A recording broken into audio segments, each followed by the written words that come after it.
Good evening and welcome to Would I Lie to You, the show where lies win the prize. On David Mitchell's team tonight, a comedian recently voted one of the 100 most powerful women in Britain. Yes, not only is she hilarious, she can also toss a caber and drag a tractor using just her teeth. It's Sarah Millican. And a comedian who is famous for his compulsive obsessive disorder. And yes, I said that the wrong way round on purpose, just to unnerve him. It's John Richardson. And on Lee Mack's team tonight, he's the comedy legend that gave us the anarchic shooting stars. We're no strangers to anarchy here. David Mitchell's not even wearing a tie tonight. It's Bob Mortimer. And he's the Homeland star who left Birmingham to go to Hollywood, but says one day he wants to return. Oh, he is a good actor. It's David Harewood. And so we begin with round one, Home Truths, where our panellists read out a statement from the card in front of them. And to make things harder, they've never seen the card before, so they've no idea what they'll be faced with. And it's up to the opposing team to sort the fact from the fiction. OK, Bob, you're first up tonight. Thank you. I once set fire to my house with a box of fireworks. David Mitchell's team. Was this on purpose? It was done out of ignorance. What age were you? I was somewhere round about 7. I want to know where you grew up, where a 7-year-old can buy a box of fireworks. I bought them in the shop near where I lived in Middlesbrough. It was a box for 2 and 6 of standard fireworks. That was the brand. Standard brand. That sounds exciting. Standard fireworks. Yeah. A normal level of excitement will be endangered. For a bonfire night, you will forget. Well, it says standard, but then it's... Well, that is standard for a firework. Yeah. So you're in your home, and you're 7 or 8 years old. I'm 7 and I'm on my own, yeah. On your own? Yeah, and What happens? on one of the fireworks, I think it was the sparklers, it said, not suitable for indoor use. Which, at that age, makes you think, that means they're OK. Could you just not read the word not when you were obeying? Did you think not was the brand? Oh, lovely. I love that not brand food. It's not for human consumption. I know that logic that says, well, people have obviously tried them indoors. I've discovered they're not suitable. Yeah. So therefore, I won't use them indoors because I want to live. If you look at a big firework, it won't say not suitable for indoors. It's obvious. Yeah. Right. But on the sparklers, they chose to put it on. So what happened? I lit the sparkler. The sparks went into the box of fireworks, a standard box, and set them off. And I carried the box of fireworks, now beginning to light, into the kitchen, and I threw them into the kitchen. I thought it would be more suitable. I think you're right. The kitchen, of all the rooms, is the most suitable for fireworks, isn't it? Because of the oven, the gas, the stove, there is fire naturally in the kitchen. Yeah, there's a lot of... And there's more... It's more wipe down. Yes. Less cloth. So what happened then? They went off in the What was the sound like? Was it bing, wee? No, these were only standard. And, I can't remember. I remember, as I'm sat here now, wiping the scorch marks off the floor and thinking that my mum's going to kill me. Yeah. And so I'm going to be in big trouble. Then I went back into the living room. Unbeknownst to me, I dropped one. And the living room was completely engulfed in flames. It sounds to me that if you're on your own at home at 7, your mum's pretty laid back anyway. She said, son, will you sit here and look after these fireworks? To the bingo!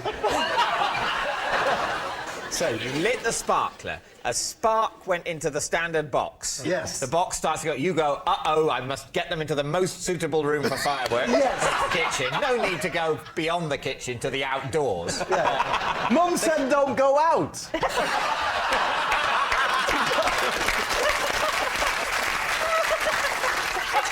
It's good to know there was at least one rule in your house. What time of day did all this happen? This happened mid-afternoon. Oh, dear, so you didn't really get the benefit of it. Who put the fire out? I went to next door where Miss Best lived, She's about, bless her, she's about 80. And I knocked on their door and said, my house is on fire. And she said, do you know, I thought it was. So what happened then? She called the fire brigade. They fired their water hoses throughout the house. Yes. Ruining it. Even the rooms where there's no fire. Not ruining it. Yeah. You do know that before they put out fires, it's already ruined, don't you? Lee, You're making this house all wet. It was lovely and warm.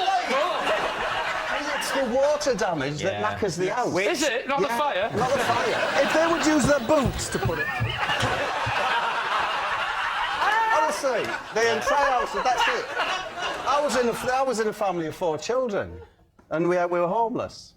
Where, Bob, keep it light. No, I'm just saying. where were all the other kids while you were alone with the fire? Why did you take 3 They were children looking out after and leave you? fireworks in other people's houses. So when you say you were homeless, how much of the house did the inferno claim? It's gone. Entire That's house what, the gone. whole house gone. The whole house Whole burnt house down. burnt down. So how much did you leave in the living room? The fireworks in the kitchen have only caused a few scorches. Yeah. What did you leave in the living room? And now, don't you feel stupid for saying standard fireworks? I'll tell you really. they Well, had you were stupid. Like a sparkler indoors. If you don't know what you dropped in the living room, is there a chance that it's just a coincidence? No, it could be. That it might not have been your fault? That's what I said to the press. Your fault?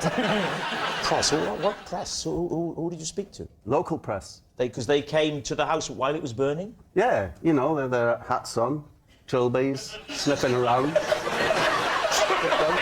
With those little bits of paper in the... Were they called things like Scoop McLean? I believe he was called Ron Waffle. Sorry, Ron Waffle. It was either him, the other ace reporter on the Gazette was John Caramel. It was one of them two. Caramel and Waffle. Honestly. The question is whether you think Bob has been telling the truth. Well, I thought it seemed very plausible until we heard about caramel and waffle. I think he thinks he's telling the truth, but I think what's happened at some point, he's seen a film in which this has happened. They saw backdrop. And is now convinced that it happened to him. I think it's a lie. Mary. I was going to say I want it to be true, but that sounds really horrible. I think it might be true. Well, I think it's true. I think it's true. So you're going to go for true? Yeah. OK, Bob, were you telling the truth or were you telling a lie? I was telling the truth.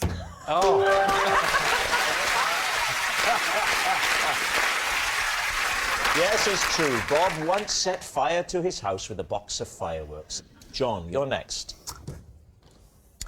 When I'm stressed, I often take a water-free bath. Water-free bars, Liam, his team. Do you get undressed? No. Do you just sit in the bath? Well, I lie in the bath. Oh, of course, because you want to get the imaginary water all over your body, don't you?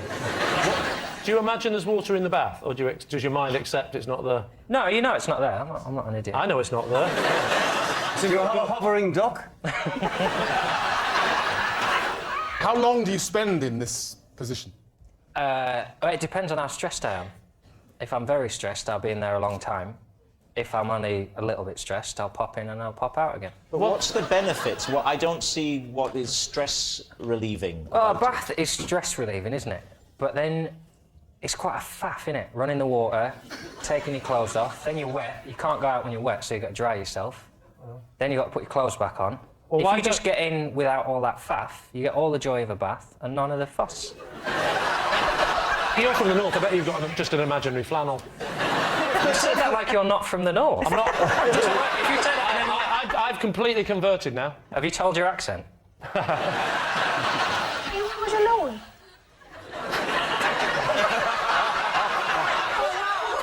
Sarah, do you mean in life or in the bath? Whichever one he wants to answer. You always should be in the bath alone. I think we'll all agree. John, do you do any, like, bath-related things when you're in the non-bath, or do you just shut your eyes and lie there? Sometimes I'll put my dressing gown on over me or a big towel. Over your clothes? Over your clothes? Over me. I'll get in the into bath? the Oh, bath. in the bath. Oh, right. It's now suddenly got a bit more disturbing. It's a kind of... It's stress relief, isn't it? I don't just sit there, like, in the bath, like, you know, Yeah. I don't smoke, but You can have an imaginary cigarette if you're having an imaginary bath. It's fine. So what are you thinking, Lee? Does this smack of the truth? What do we think, David? I think it's total nonsense. Do you? Yeah. Putting the thing over your head, I think it would add to the stress as opposed to relieving it. I'm going for a lie. You're going for a lie. I'm going for a lie. Got for a lie in his bath, fully clothed. Actually, come to think, a fart's not going to be half the fun in this non-bath, is it? So you say lie? Lie. My team say lie, so I have to go with them and say You're all lie. saying it's a lie. OK, John Richardson, were you just telling us the truth, or were you telling a lie? it was, sadly, true. Oh, no, Let's end the show there. Let's end the show there. We'll have a quick chat with John. We'll bring on Jeremy Kyle and we'll just end it there. Yes, it's true. When John is stressed, he has a water-free bath.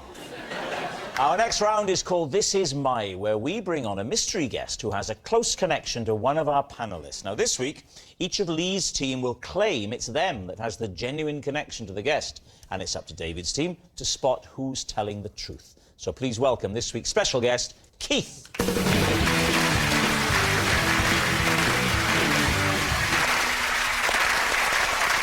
So, Bob, first of all. Bob, what is Keith to you? This is Keith. He's my oldest friend, and when we were at school together, we hid a dictaphone in the classroom ceiling to confuse our teacher. David Harewood? This is my old teacher, Keith. I once had to claim I wasn't me when I met him in a cafe, as I was in character preparing for Homeland. And finally, Lee, your relationship with Keith. This is Keith and his hawk. Yes. I'll admit, David, it's a difficult start. Go with it. This is Keith. And his hawk was supposed to land on my arm at a village fete, but instead stole the wig from the man next to me and flew off into a tree. So there we are. It's Bob's classroom prankster, it's David's blanked buddy, or it's Lee's hawk handler. David's team, where do you start? So, yes, David, he was a teacher at your school. Very briefly. What, a whole lesson? I mean, I don't know if... I mean, I would see him. But he didn't teach you? No, not teach He was me. someone who hung around a school, and he was charitably, you assumed he was a teacher. But if he was at the school a short period of time, how did you even recognise him in the cafe? Oh, I knew it was him. He walked into the cafe and he said, "Hi, David," and basically I blanked him. It was literally the month before I went to America when I was doing Homeland, and I'd just been to see my dialect coach. He basically said I had to stay in my American voice. So Could you not have explained that to him in your American voice? I'm I- sorry, buddy, but I'm doing a roll here. I don't think it was ever as good as that, John, to be fair. I basically just had to say, "I don't know what you're talking about."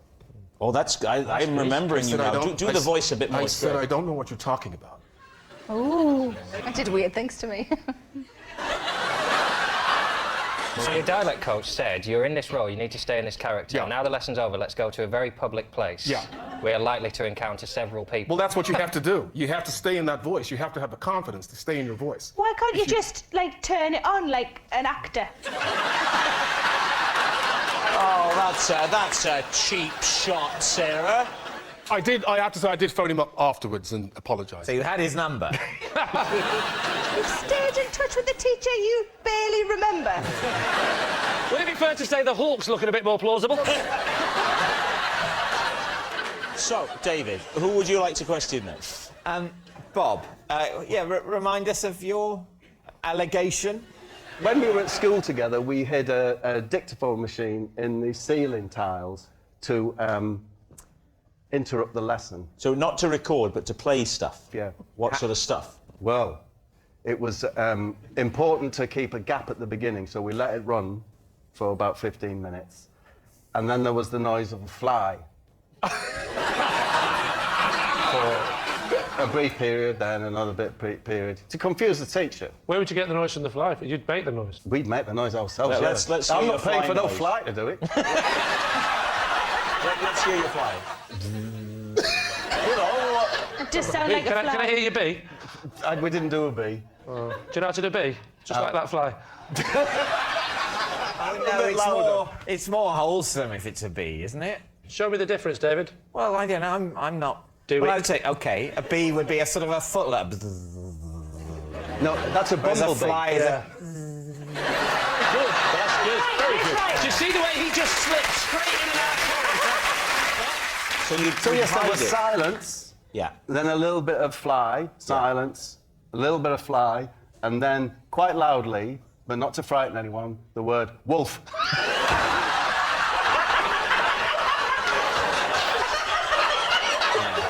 Then more silence.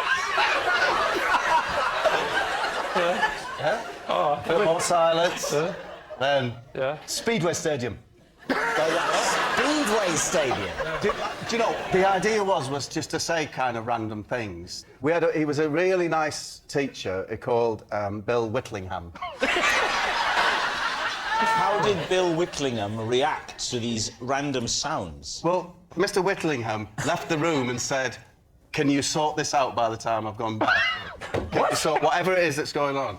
And there was a cupboard in the corner where, interesting, it had like exercise books in it, pens and that, but it also had in a little cage a hand lion, which is a robotic, it's a battery operated thing. Are you just saying any word coming to your head in any order? Well, It's a hand lion. A hand lion. It's a robotic, animatronic hand lion, yeah? And if you'd been particularly good, he would put it on your hand and set it to lick it. Lick it.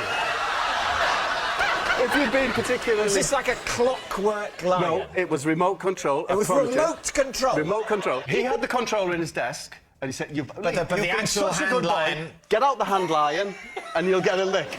And if you'd been bad, you put him on your hand and you strike.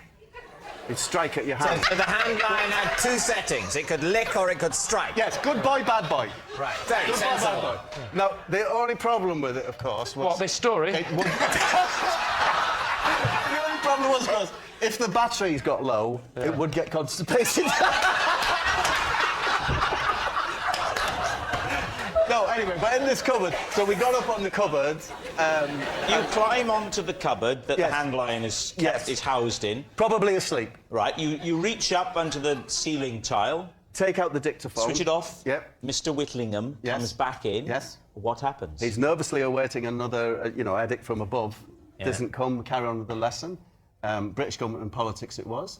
There was a what was lesson called British Government and Politics. Yeah. Whole year on that. 2 years, it was A-level. For the sixth formers, Yes. a hand lion... a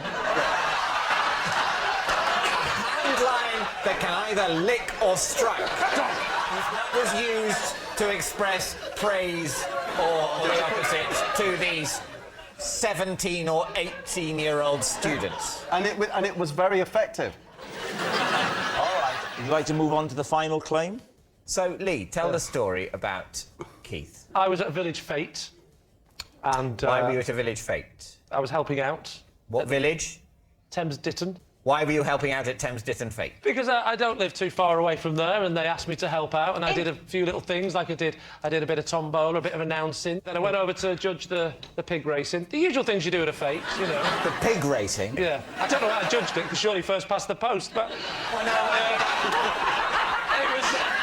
I was doing a case of a dead heat. And what happened with the hawk and Keith and the wig? One of the things I had to do was to volunteer to stand there and learn. He had the little headpiece on where he'd teach the crowd basic falconry, I believe we call it. I stick the glove on and then hold this little thing. I don't know what it was, but I'm doing this. A small morsel of meat. Thank God you've been to one, because I haven't. Yeah. I'm holding a small morsel of meat. Then what happens? And Then the swan comes down. the swan came down. So the hawk comes over, right? It comes over. There's a person missing from this story, and it's the mayor, right? The local mayor. I can't say it in I always struggle. Mayor. The mayor, right? So mayor you're of standing London. next to a horse. Yeah, so the local... So the mayor is doing his bit, but the mayor has got a wig on, right? The hawk flies over to go and land on my hand, but he lands on the mayor's head, and so he gets caught up in his what should we call them? Talons. Talons. Talons. Gets caught up in the talons, and then in the sort of panic, the bird sort of... And he can't release this wig, and he flies off, and he goes into the tree. I said, why didn't he go for the meat? And he said, I genuinely think the gold chain caught his eye, there was a bit of confusion for a second, and he just did a bit of an emergency landing on a Mer's wig at Thames Devon Fate. What's there not to believe? Did you cry, oh no, the Mer's hers over there? All right, so David's team is Keith, Bob's classroom prankster, David's blanked buddy, or Lee's hawk handler. I was believing Bob until the fact that he was 18 and the hand lion.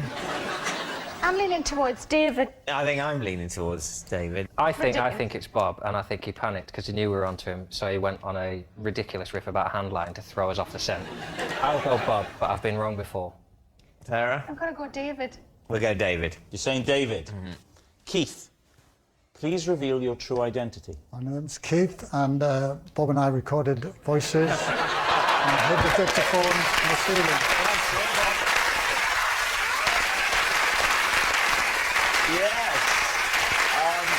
Keith is Bob's classroom prankster. I would never have believed that all that stuff about a hand line was completely true.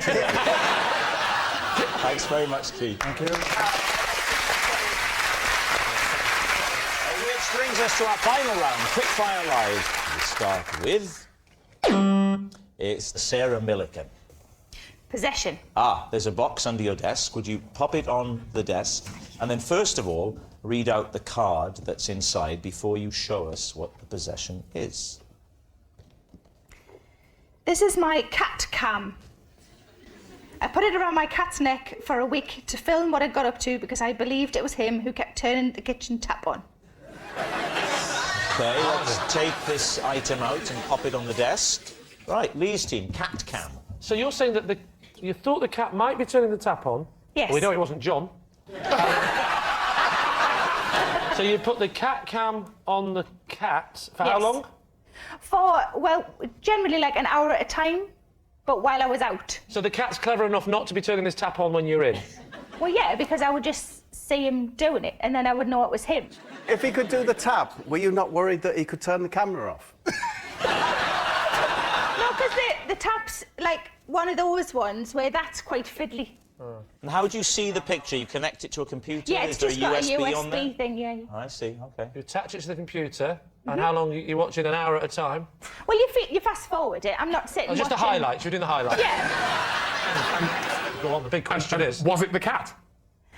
Not so far, but it's still Somebody's sort of turning the taps on when you go out of it's the house. kind of a work in progress. So when you come I hope back, he's not watching, because then don't worry, turn this off.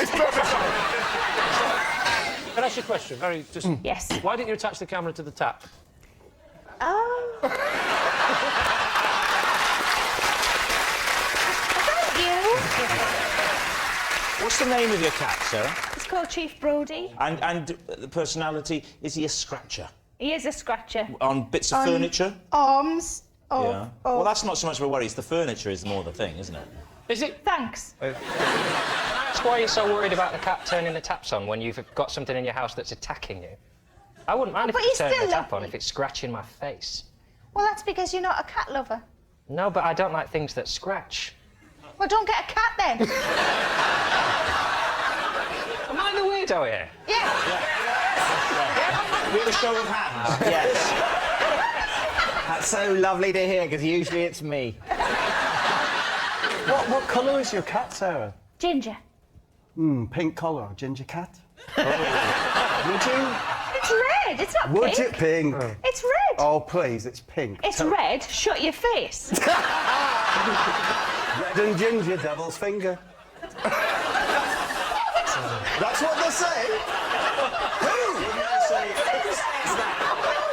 that. They do. Is that what your mum used to And they're say? still saying it.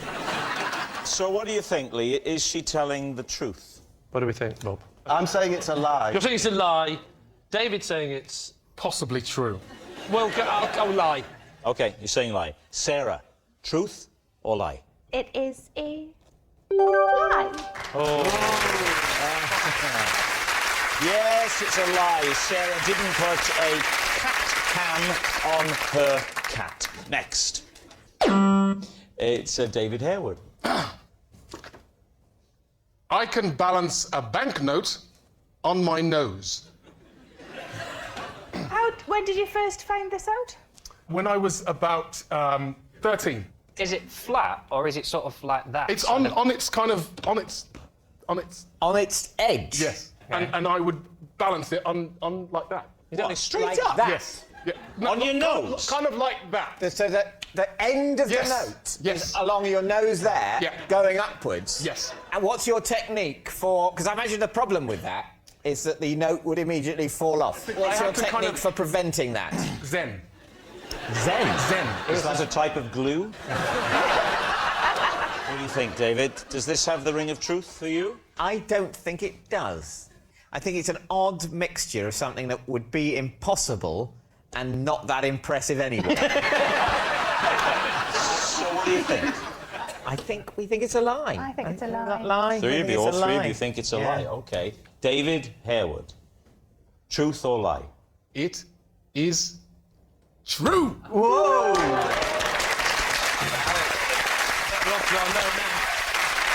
Yes, it's true. You pulled that out at just the right time for us. Cheers, mate. I have to stand up for this. All right, please do. Here we go. Take your time, milk it.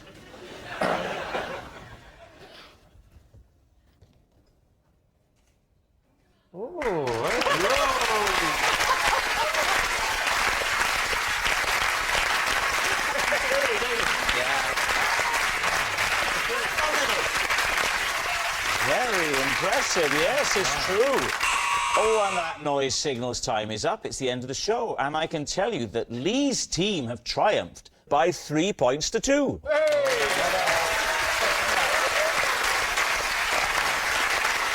But of course, it's not just a team game. And my individual liar of the week this week is Bob Mortimer. Yes, Bob Mortimer. If you were looking for an effortless liar, then Bob's your uncle. At least he says he's your uncle. He's probably lying about that too. Good night.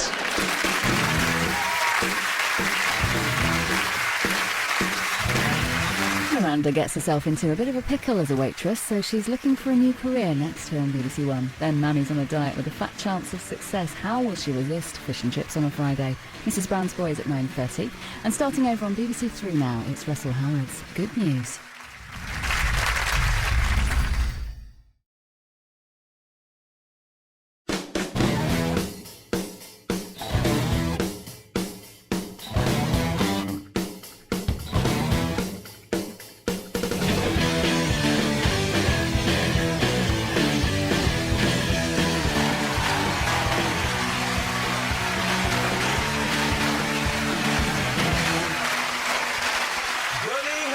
Welcome to Would I Lie to You, the show where dishonesty is sometimes the best policy. On Lee Mack's team tonight, a comedian who, as a student, started a band called Dog Dirt. Sadly, no one picked them up. It's Bob Mortimer. And a presenter who once appeared on Radio 1's Innuendo Bingo. Yes, if you want an innuendo, this lady will give you one. It's Alice Levine. And on David Mitchell's team tonight, a celebrated actor whose career started on Coronation Street back in 1982. I've never watched Corrie, so please, no spoilers. It's Sue Johnston. And he's the furniture restoration expert who says he loves nothing more than getting his hands on a tired old antique. I'll be keeping my distance. From the repair shop, it's Jay Blades. So, to round one, Home Truths, where our panellists read out a statement from the card in front of them. To make things harder, they've never seen the card before. They've no idea what they'll be faced with. It's up to the opposing team to sort the fact from the fiction. Alice, you're first tonight. OK. I once fled a swimming pool after accidentally assaulting an old man. Right. David. So how did you accidentally assault the old man? So we were both in the pool, in the water, and I had heard that it was rude to kind of overtake people, like go round people. So I decided to undertake him and go underneath him, because I thought if you go round, it's sort of passive-aggressive. You've got to be a very good swimmer to go under and build up speed and come up the other side. Yes, that was the issue. So I think I went too deep, and then I misjudged it, and then I sort of came up mid-abdomen. So you know, in like an ice lake, but it was skin. So I was trying to find a hole in the... You surfaced underneath him. Looking for a hole. What did he do? What? He wasn't best pleased, Sue. He sort of struggled and then... Drowned. I don't know. I don't know what his fate was. So how did you assault him then? That's what I'm trying to find out. Well, as I was trying to find the surface, I was quite handsy. OK. It sounds like it was a hit and swim. You just went. An old man's undercarriage can hang very low. I wonder if there was, like, an entanglement. Why were you so convinced that you thought it would be rude to swim round him, but you thought if you swam underneath him, he wouldn't notice? So... When someone just appeared in front of him, he's going to know that he has in some way been overtaken or undertaken, isn't he? You're right. I think in his heart he would have known. Yeah. In his already weak, aged heart. What happened to you when you got out? Well, I just looked back and he was still floundering, and I just went and got changed. What are you thinking, Sue? I think it's a lie, because I think Alice is too kind a person. I don't think she'd have left him floundering in the pool. Right. So basically, there's a lot riding on this now, isn't there, Sue? Because if it's true, it turns out she's a really horrible person. What about you, Jay? I was going to say the same thing as Sue. I don't think you're that nasty to just leave a guy. Now there's even more hanging on it. What do you think, David? Well, I tell you what is plausible about the details, the specifics. This thing about undertaking rather than overtaking. That's either been very cleverly and recently invented, or it's true. You're very bold. Normally, if two teammates are going one way, you crumble instantly. I'm very happy to be outvoted. I just want to be able to say, I told you so. All right, so you're going to say... We'll say lie. It's lovely leadership. OK, you're saying it's a lie. Yeah. Alice, was it the truth, or were you telling a lie? Sue's going to hate me. It's true.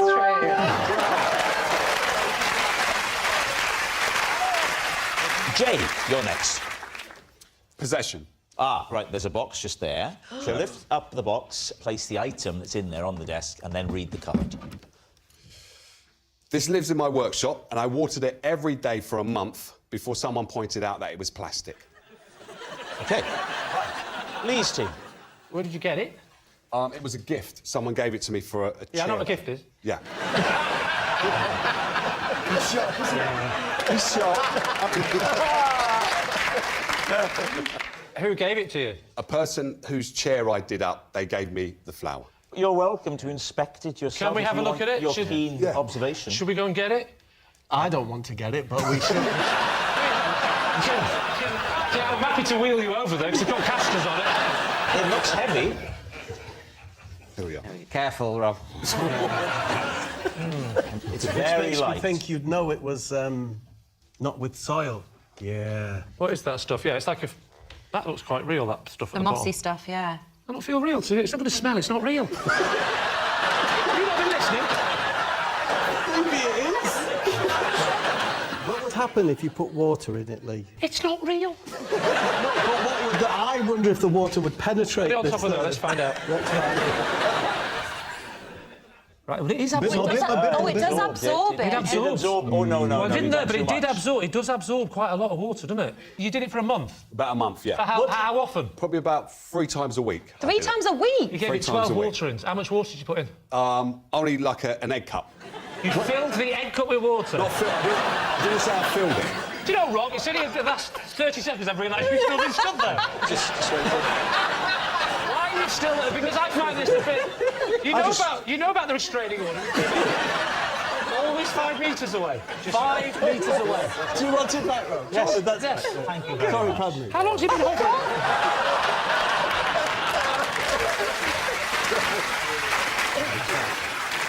So you're saying 12 times you topped it up with half an egg cup? Almost half an egg. Almost half an egg cup? I've got a lot of antiques in my workshop. It's an antique It's egg an cup. antique egg cup, yeah. What does it look like? It's a little ceramic... Well, they were very different back then. Before the war, eggs were rectangular. Could have been a dojo egg. So after the 12 waterings, or the month, had elapsed, Yeah. what made you realise that it was fake? The customer called me back just to say she enjoys the chair and stuff like that, and how am I getting on with the plant? And I said, I've been watering it, but it hasn't grown. Did you expect it to be a tree after the month? Well, she said it will blossom a bit more, is what she said. Whoa. She said that. What, on the phone she said that? No, she said that while she was there picking up the chair. She So said when it she would- gave it to you, Yeah. she said it would blossom a bit more. Yes, if I water it. But it's not real. So are you telling us that she also didn't know? No, basically, she did tell me that it would blossom if I watered it when she picked up the chair. And then when she called me up and she said she was enjoying the chair, I said, I've been watering the plant, but it hasn't blossomed. She started laughing. It was a practical joke. She was playing on me. Bingo! So she said to you, ha ha ha ha, and you said, why are you laughing? And she said... It's plastic. She just started laughing. And her dentures fell out as well at the same time. So she had to pick those up and put them back in. Were you on FaceTime? No, she Well, doesn't how do you do know? Yeah. Did you hear a gentle thud?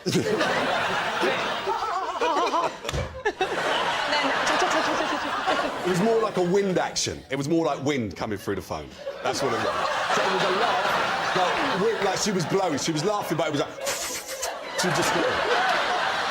What do you think? Well, my instinct, as soon as I held it, it's so light that I wouldn't believe that it had soil in it and was a living thing. I did think it was a little bit more real than I was expecting it Yeah? to be. It had a No, leafy it did. texture. It did, yeah. You didn't think it felt real at all, did you? No, I feel like I could see it, the seams. Yeah, it's not real. David, do you think it looks real? Yeah, I do think it looks real. Orchids look like that. Orchids are very delicate. I would say, to be fair on it, it looks exactly like a real flower. To the extent that I think that's what it might have been designed to look like.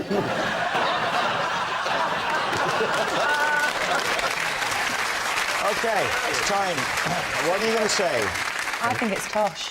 She laughed for an extended period. You're not laughing for an extended period about that, are you? She might have a dull sense of humour. 95% of what Jay said is a lie, but I think it's true. It can't be true. It's got to be a lie. OK? It's got to be a lie. It's up to you, Alice, it's for you. No, it's for you. No, I've said true. No, I'm not getting involved. You said I'm not saying anything. Don't put it on What do me. you think? I feel... You get invited back. This is my only chance. It is a lie. It's a lie. It's a lie. OK. So, Jay, were you telling the truth or were you telling a lie? I was telling a lie. Oh! Our next round is called This Is My, where we bring on a mystery guest who has a close connection to one of our panellists. This week, each of David's team will claim it's them that has the genuine connection to the guest, and it's up to Lee's team to spot who's telling the truth. So please welcome this week's special guest, Francis.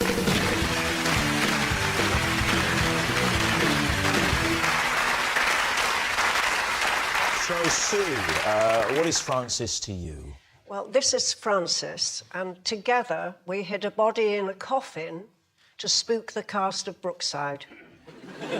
Jay, how do you know Francis? So this is Francis, and we got a speeding ticket together whilst test driving a motorised sofa. And finally, David, what's your relationship with Francis? This is Francis, and he told me to tone it down a bit when I got a tad too bouncy on his bouncy castle. Lee's team, where do you want to start? I think we'll start with Sue, shall we? cadaver, yeah. First of all, what is Francis's role on Brookside? Francis was the first AD. That was his year of birth. It stands for Assistant Director. OK, so was it part of the story, the coffin? Yes, Right. it was the death of a very loved character had Which occurred character? before, called Damien Grant. Your fictional son? Yeah. Yeah. Bringing back memories. in I'm not Brookside. Damien, yeah. Yeah. Simon is really Simon, who... Simon O'Brien. What did you put in the coffin, Sue? A body or something? We put Simon in. Well, hang on, wasn't Simon... Dead. No, I know that. Was Simon supposed to be in the episode playing himself as a dead body? No. So you would never have seen what was in the coffin in the story? Yeah. But you decided to ring up Simon and say, you know you're upset because you've been written out of the show. Is there any chance you could come in unpaid one more time? Yeah, I thought that would be a great idea. And so he wasn't meant to be in work that day? No, he'd finished. He'd been stabbed. He wasn't meant to be in work ever again. So I went to Francis and said, what do you think about hiding Simon in the coffin and, you know, freaking everybody out? But how did you freak people? Because the coffin had the lid on. Because he could jump out. He could or he did? He did. And who did he scare? Well, he scared most people, but in particular the priest. So, Sue, when he decided to do the reveal of jumping out, well, he couldn't stay in there very long, but No. we knew he had to Although come that out. bloke under the patio was there for about 6 series. That's right. So we had a quick rehearsal, and then we go for a take, and during the take, the coffin begins to shake, and this eerie noise comes out of it, and it bursts open, and Simon sits up. What does he say? Hi. Did he not think to use the traditional boo? It probably doesn't make much difference, does it? No, If the thing was apparently the dead action. bodies jumping out of a coffin, people aren't going, what's he going to say? And what did the priest say? That's when I thought we'd gone too far, because the priest 'Cause he went had a heart green attack and and we died. went... Yeah. At least there was a coffin on hand. Now, what about Jay? Jay, remind us again. us, Jay. Well, this is Francis, and basically we got a speeding ticket for driving a motorised sofa. Right, down the why road. was this sofa motorised? Was it one of your renovations? No, the sofa was one of my renovations, but the motor underneath it belonged to Francis. What was he going to do with it then? I mean... Basically, he takes them around to, like, car enthusiast shows and just drives them round. So hang on, what speed were you going? We was doing about 20... I think it was about 23 miles an hour. It was a 20-mile zone. And you got into trouble for it? Yeah, Francis got a ticket. I didn't get... What do you mean a ticket? It was the old bill, the police caught us. Oh, the police actually stopped you? So it's got Yeah. a registration on it? It's got a registration on the front and the back of the sofa. Right. On the arms? No, not on the arms. No, on the back. You know the arms are famously at the side, not the front and back. What's the mechanisms for driving this thing? You've got a flat bit for your feet, Yeah. where the pedals are, and then the steering wheel kind of was on a shaft which controlled what was underneath the sofa. And I had to do something in the arm where it could open up, and then you have the wing mirror in the back that you could see. Sorry, it is had this to a be James roadworthy. Bond film? The wing mirrors open, come up like that. You lift up the arm, and then you pull up the wing mirror. Why and don't then you just have them as permanent fixtures? Because you want it to be a sofa sometimes. What, you drive it into your lounge when you want to see it? And can you talk us through the bit where the police pull you over? What was he? Was he on a that was moped or something? crazy. Motorbike? Oh, it was in a kitchen cabinet.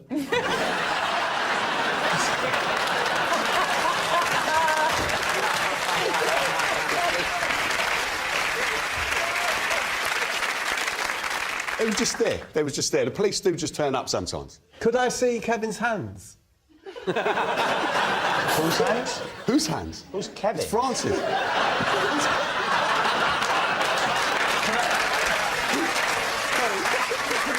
Could I see the gentleman's hands? Francis, would you hold your hands up in front of you, please? There they are. Are they the hands of a mechanic? Green suede shoes They look and very hands soft, like that. don't they? Look very tender. They do look... Thank you, Francis. Now then, what about David's story, the bouncy castle? Yes, when were you on a bouncy castle? Last summer, actually. What was the occasion that had a bouncy castle? It wasn't an occasion, it was a place. Where was the place? Inflatable World. No. It was Blenheim Palace. They have a sort of children's bit. Yeah. And one of the entertainments there is a bouncy castle. Well, it's a bit awkward, this, because it's happened before to you, David. Were you on your own? No. Finally, you've remembered to bring your child with you to one of these things. Yes. So you're with your daughter and your wife? Yes. And was it your real wife or your inflatable wife? It's my real wife. And you're bouncing on the castle. I didn't initially get on the bouncy castle. I was encouraged on by my daughter. Right. And how much was it to go on the bouncy castle? I can't remember. Have a guess. I think... OK. See if you're in touch with the real people out there. I think it was £7,000. What about the castle itself? Because I know you're a great fan of castles. You're a historian. How did the structure... Well, I would say it was historically laughable. There was no recognisable keep and curtain wall situation. And how did this make you feel? Angry, I'm imagining. No, I think you're massively overestimating the extent to which I expected it to be historical. I've seen them before. I know... in many ways, I don't think it's particularly their aim to say, yes, this is precisely the kind of military architecture that made Edward I such a successful king. I don't think that was even in the minds of the people who designed it, and I'm fine with that.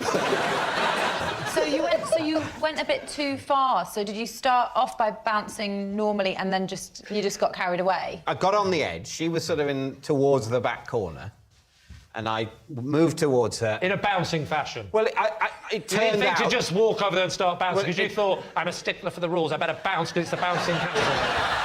I would say that in trying to walk over there, I developed a more than usually bouncy gait. What happens then? Holding hands a bit. With your daughter? Yeah, and then bouncing. We sort of bounced away from each other. Oh, no. Yeah. Did you have an argument? Did you bounce away from each other, or did she bounce away from you? And you started going, well, of course, this is historically inaccurate, isn't it? Bounce away from it! Bounce away from it! Try and fit a portcullis to this, I said. Worse that you don't want to hear from a fully grown man on the bouncy castle. Would you be willing to give us a demonstration of what you considered normal bouncing, and then how it got a little bit out of hand? No, I would not. Just the vertical bouncing. There were no star jumps, there were no somersaults, no knee jumps. You know, on a trampoline, you jump and you do a knee, and then on maybe knee, that. bum, knee, bum, knee, bum, stand. Hang on, is that an ambulance? I didn't do knee bum stand. I might have done knee stand. Really? I don't see you doing that. You weren't there. Certainly didn't. Makes two of you. I certainly didn't do...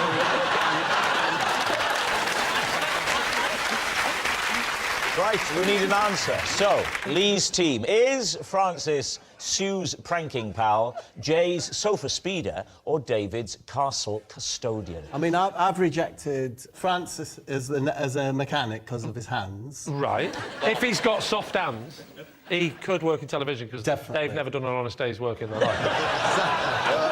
There was good detail with Jay's. Actually, I don't know if it was quality detail, but there was a lot of it. Do you think he was full of it, I'll give you that. I don't think you can get registration plates. Oh, you for a definitely do. sofa. You absolutely do. Well, you can get not them for a sofa. No.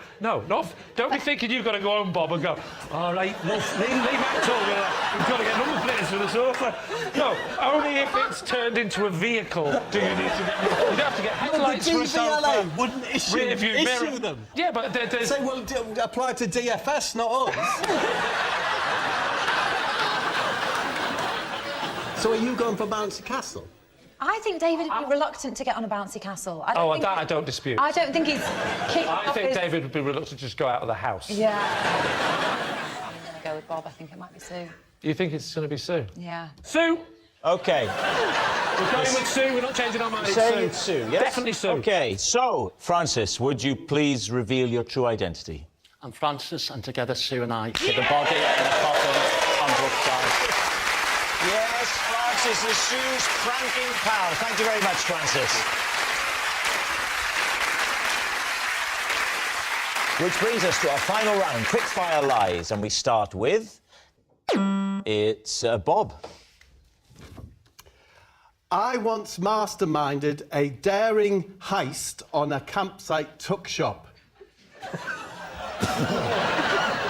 David's team. Okay. Where was the campsite? Hexham. What did you steal? What did you take? Jay, my memories of this are quite vague. I was only 15. OK. 15. You must still remember what you took, Yes, though, I but it's would like picking bits of pollen off a mouse's handkerchief. So don't get all forensic on me. Don't ask him any questions, all right? Decision and move on. We were invited to just believe You him. just tell us what you do remember, Bob. Not in general, about this story. I remember... Remember me and Jean? She was lovely. My teeth fell out. You remember that, don't you? My teeth fell out. There was a lot You remember of wind. waking up in Threshers? Don't you? So, it was Hexham. It was Hexham. And what sort of a campsite? Was it tents or caravans? It was no dormitories, wooden. Yeah. It's coming back. Wow, it's amazing when you. And it was for gifted children for the summer. Is that what they told you, Bob? Yes. There are people there, interesting people with different gifts. What was your gift? And they were allowed to bring a friend? There was. So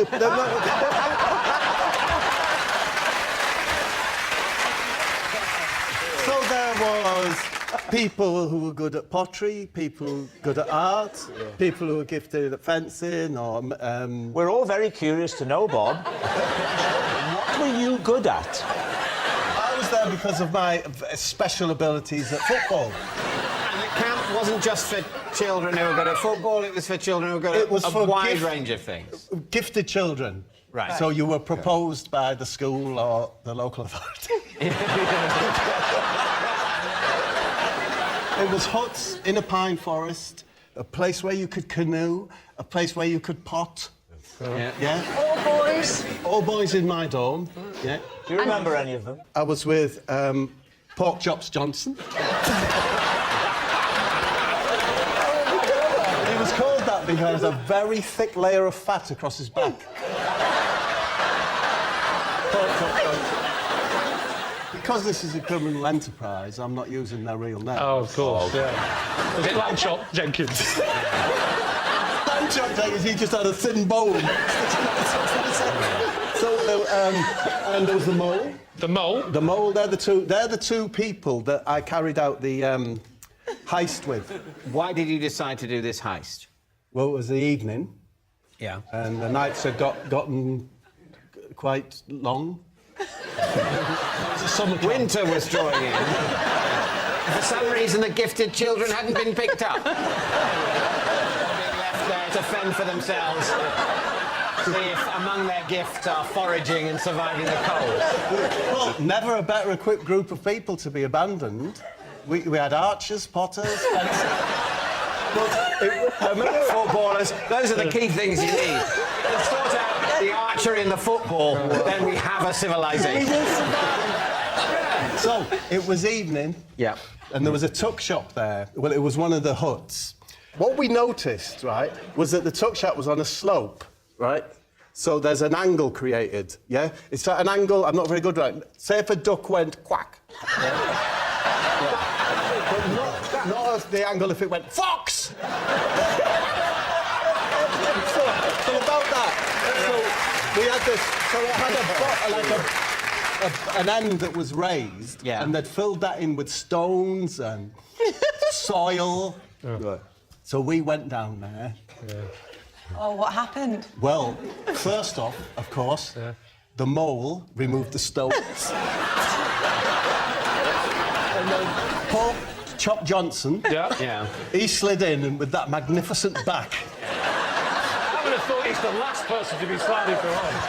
The man with the biggest back. Above him is floorboards. Bang! Oh, you mean he used his back to get the floorboards up? Yeah, got one up. Then Is that when Smallhead Bob went through? So he gets in. He gets in. We heard an engine start up, so I gave out the cry, a warning. Whiffle. What? Go. Right. We went. Yeah. So you heard somebody. So did you get anything? Yes. What did you get? A box of cereal. One packet of cereal. What did you do with it after? Well, we ate it in the dorm with everyone in the dorm. Oh, with everybody in the dorm. Did you eat it dry? Yes. Well, we put a bit of urine on it. Yes.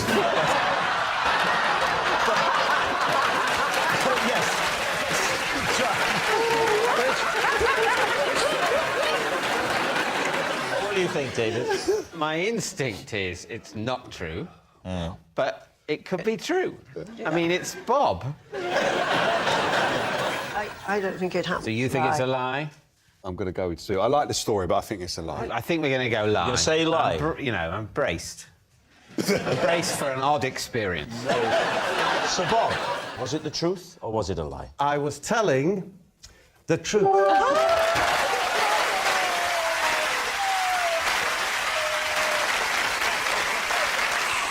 And that noise signals time is up. It's the end of the show. I can reveal that Lee's team have won by 4 points to 0. Thanks for watching. We'll see you next time. Good night.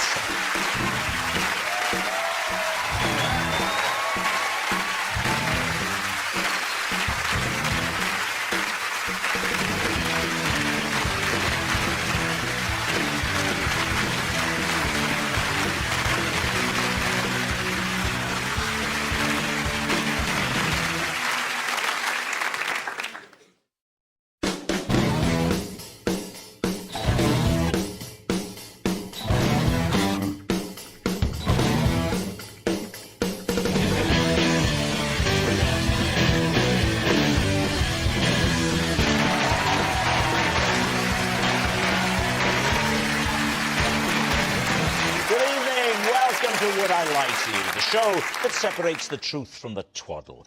On David Mitchell's team tonight, a TV star who presents Dancing on Ice, a show which takes celebrities and teaches them how to cope with 2 broken legs. It's Holly Willoughby. And a singer who hasn't come on the show with his 7-piece band, as that would be madness. It's Suggs. And on Mack's team tonight, a legendary comedian who used to be a solicitor. He still charges by the minute, so we better crack on. It's Bob Mortimer. And a TV presenter who once wrote a recipe book for children, covering the whole range of kids' meals. That's right, fish fingers and beans on toast. It's Angelica Bell.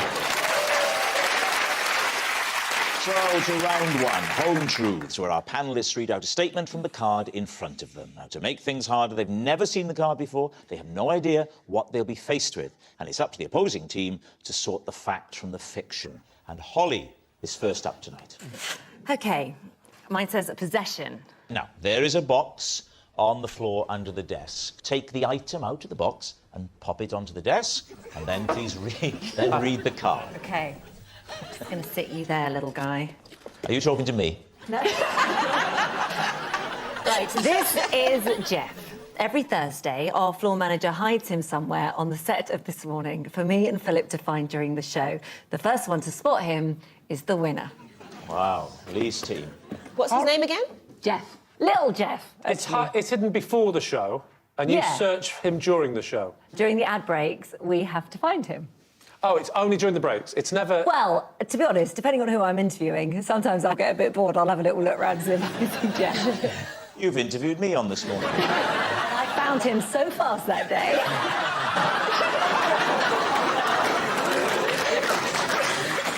And who finds him the most? You or Philip? It's pretty even Stevens. We've been doing it for so long. And actually, I mean, I've been there 12 years, and little Jeff is a lot older than that. Can we have a look at little Jeff? Yes. Let little Rob take little Jeff over there. I'll say this. I look huge next to Jeff. Hold it. Wow. Jeff is a very disturbing-looking dog. Yeah. I know. Jeff is the kind of thing you'd see in a horror film. Yeah. Can you face Jeff towards us? Ooh, Jeff's horrible. Where's the most obscure place you found Jeff? Well, once That's a question that you need context. The longest Jeff has gone missing was for 2 weeks. And we couldn't find Jeff... On set? We couldn't find Jeff anywhere. And there was a teapot on the shelves, and Jeff was squished inside the teapot. But the thing is, there must be times when you've accidentally found him whilst you're on air. Never. Never cropped up? Jeff has never, ever made it on air. In fact, I had to get special sort of dispensation to get Jeff on telly today because he's a real This Morning... Oh, he's not exclusive to ITV? No. Because we couldn't get Philip Schofield. We tried. No, I'm just saying, on another series. That's all I meant. That's all I meant. Holly, whenever I've been in that studio, there's hardly anything in there apart from where the presenters are. Yeah. It's just a bare, barren studio for the cameras to fall apart. No, there is loads in there. Well, not when I've been on it. Maybe they think I'm going to steal things. There's It's a good quite a lot point. of places. It's Like, there's loads of shelves, there's windows. I don't know that there's 12 years worth of places. Well, there's lots of different cushions. There are repeat offenders, you know. Yeah, I mean, to be fair, places. we haven't got 15 years of guests. Sometimes we have to keep bringing people back. OK, so what are you going to say, then? Angelica? I think it could be true. I've got the killer question, and I know the answer to this. Who is the most delighted when they find it, you or Philip? Me. I thought that is true, then. Because you look like the kind of person... Yes. Where Philip would just sort of go, whatever. I've got second-hand cars to sell.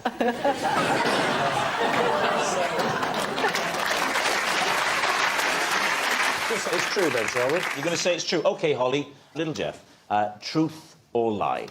Well, little Jeff, what is it? It's a lie. Yes, it's a lie. Holly doesn't hunt for Jeff on the set of This Morning. Bob, you're next. On a dark winter's night, I once broke into the garden of the local witch's house and was shocked by what I found there. David, Steve. OK, at what point... There's a lot of questions, isn't it? At what point in your life did this happen? I'm going to guess somewhere between when I was 11 and 13. 12? I'm going to say 12. And you say the local witch's house. What do you mean by that? I mean, this is a very distant memory now. OK. It was the house not very far from me where all the kids said that the witch lived. And who did live there? I don't know their name. Right. I'll call them Mary Candles. It had hedges at the front, you know, with like uncut hedges, a front gate covered with hedging, and it said on the front gate, it said simply the words, "No thanks." No, really? So that's quite creepy, isn't it? Can I ask you a question? You started that with saying you were shocked by what you saw there. Yeah. Yes. Yes, shocked by what I found there. So what did you find there? I'm not comfortable with telling you that just yet. Sorry, I'm not. This is going so far, it's got to be a lie, isn't it? Let me just say, it does not have to be a lie.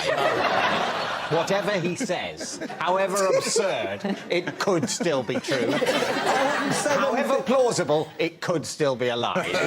Essentially, what we are doing for this section is entirely futile. We will talk for a bit, then we will guess, then it will be over.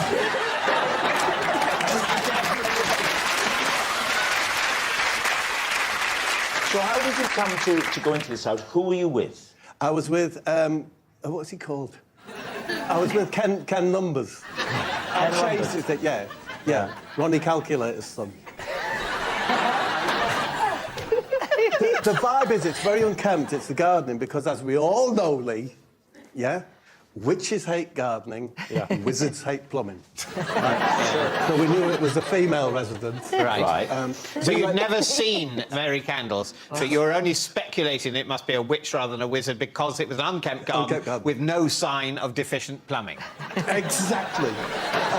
You know, we wanted to be the first people who said, no, we penetrated, you know, its boundaries. Yeah. We went into the front lawn, down a gate to the side, past the bins, past the back door, and then to the window where there was a light on, a big picture window, looked inside, and that's when we saw this extraordinary sight. Well, extraordinary to us as 12-year-olds. What was it? You've got to say. It was a tiny, tiny horse. And I'm not saying it was watching television, that was all that was in the room, was a tiny horse and a television on. I did get in the house. You got in the house? Yes, Mrs. Candles came out. Right. Yes, and she said to me, you're one of the Mortimer boys, aren't you? Were you? Yeah. So Ken said. And she said, would you like to come in and see the horse? And she took us in, and it stank of paraffin. It was hot. The horse? No, that was on the house. Oh, I think the horse took the the horse paraffin. did stink, actually. Did he? Yeah. Of? Meat, hot meat. As we were looking at the horse, I always remember this. She came in and she had a toilet seat in her hand. And she said, if I gave you some money, do you think you could get rid of this for me? What did you do with it? Just threw it on our way home, just threw it somewhere else, I imagine. Did she say what the horse's name was? Max. Yes. You'd have thought minimum.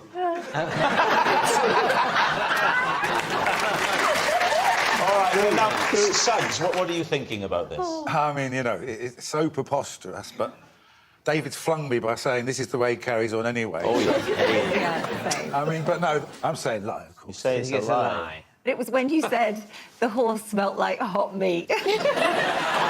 Well, do you remember the detail of the paraffin heaters? Yes. Oh, yes. We're talking 40, maybe 50 degrees there with those old... 40 or 50 degrees centigrade. So we're talking like the temperature of the desert in Saudi Arabia. Did you ever see Mary Candles again? No, never. Never saw her again? Never saw her again. She probably melted in that heat.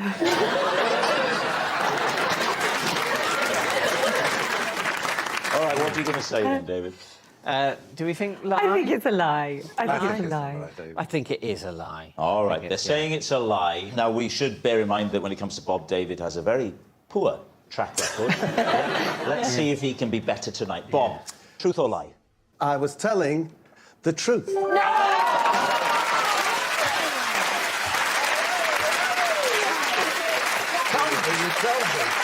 It's true. Bob really did break into a creepy garden. Suggs, you're next. I only found out Madness were trying to replace me when I saw an advert looking for a new singer. Right. Oh. What era of Madness? Quite early on. 78, this was. Oh, so you'd had no hits at this point? No, definitely not. Was there a good feeling in the band, or were you thinking there might be something up? Well, it wasn't until I saw the advert. I thought it was going great. Yeah, I was very surprised. Yeah. You thought it must be love, yeah? That's very good. But it turned out to be a bit of an embarrassment. Yeah! I'm enjoying it, even if you're not. Is that another one of those songs? I saw this advert in Where was it, by the way, the advert? It was in a music paper called Melody Maker. Yeah, I remember that. And I was just looking through that, and I saw an advert that said, semi-professional North London band seek professionally minded singer. Why risk letting you know by putting the name Madness in the advert? Well, this is it. They didn't put the name in. Oh, so how did you find out? Because I seen the keyboard player's phone number at the bottom. So I went to a phone box and I called him up. You actually phoned him? What happened was I put on a posh voice, as you would, you know. Oh, please do it, please do it. I said, hello, Mike. I'm a bit of a singer. I'm inquiring about the job in your band. Then he's thinking, rock and roll. Just out of interest, what's happened to the old one? He said, we couldn't keep him no more. He wasn't taking it seriously. He was going to football on Saturdays instead of coming to rehearsals. Was that true? And that was true. And so how did the conversation then carry on? You absolute rotter, I said. And he said, is that you, Suggs? Listen, we could do with you back in the band, actually, playing drums. I said, well, what's happened to John, the drummer? He said, oh, no, he's auditioning for singer. And they got a couple of gigs with a new singer, and then he left. And with a few gigs imminent, it turns out I was the only one who knew the words. So they had to ask me back, even though they hated me. How long after that incident were you on Top of the Pops? Well, we were on Top of the Pops in 1979, so it wasn't that long. Yeah, so... And you almost left the band? No. They almost chucked me out. Well, I was being nice. Thank you. So what do you think, Angelica? Is that the truth? I think it could be true. Especially, you know, when new bands get together, they're ambitious, they want to make it big. That's a tricky one. You think it's true? I'm happy to go true. I'll go with. Go on, we'll say true. It's true. OK. Was it true or was it a lie? It was, in fact, true.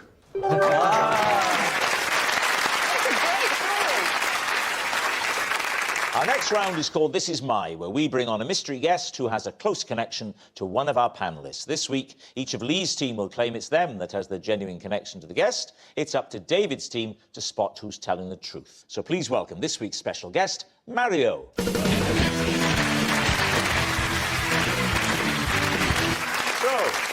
Angelica, what is Mario to you? This is Mario. He's the builder I accidentally exposed myself to. Bob, how do you know Mario? This is Mario. He's my pest controller.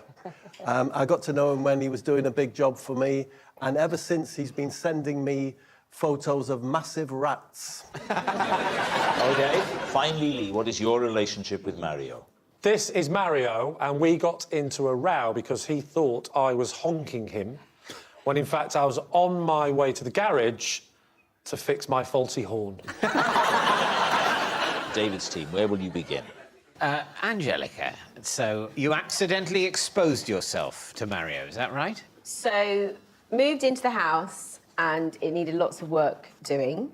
The builders were in different parts of the house. So it's one of those things where if you had to have a bath or a shower, you had to take everything with you. So have it, and I came out of the bath and I forgot my towel.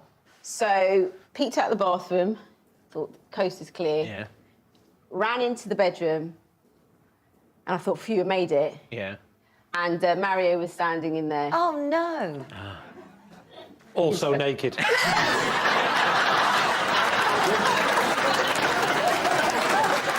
And this is her practising her alibi to her husband. And what did you say?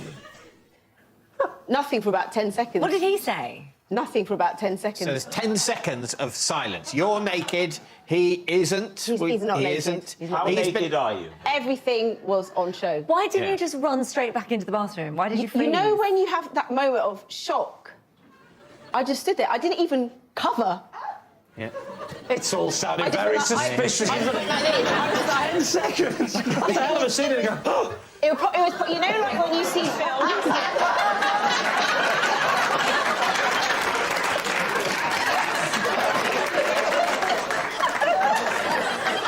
That's 10 seconds. That's quite. It's quite a long time. So what happened?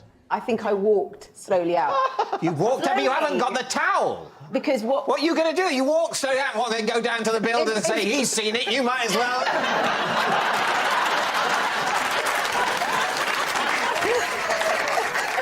All right, who's next? Bob, what was the pest control situation that Mario initially had to resolve for you? It was moths. Whereabouts? It was in my, not quite... Wallet.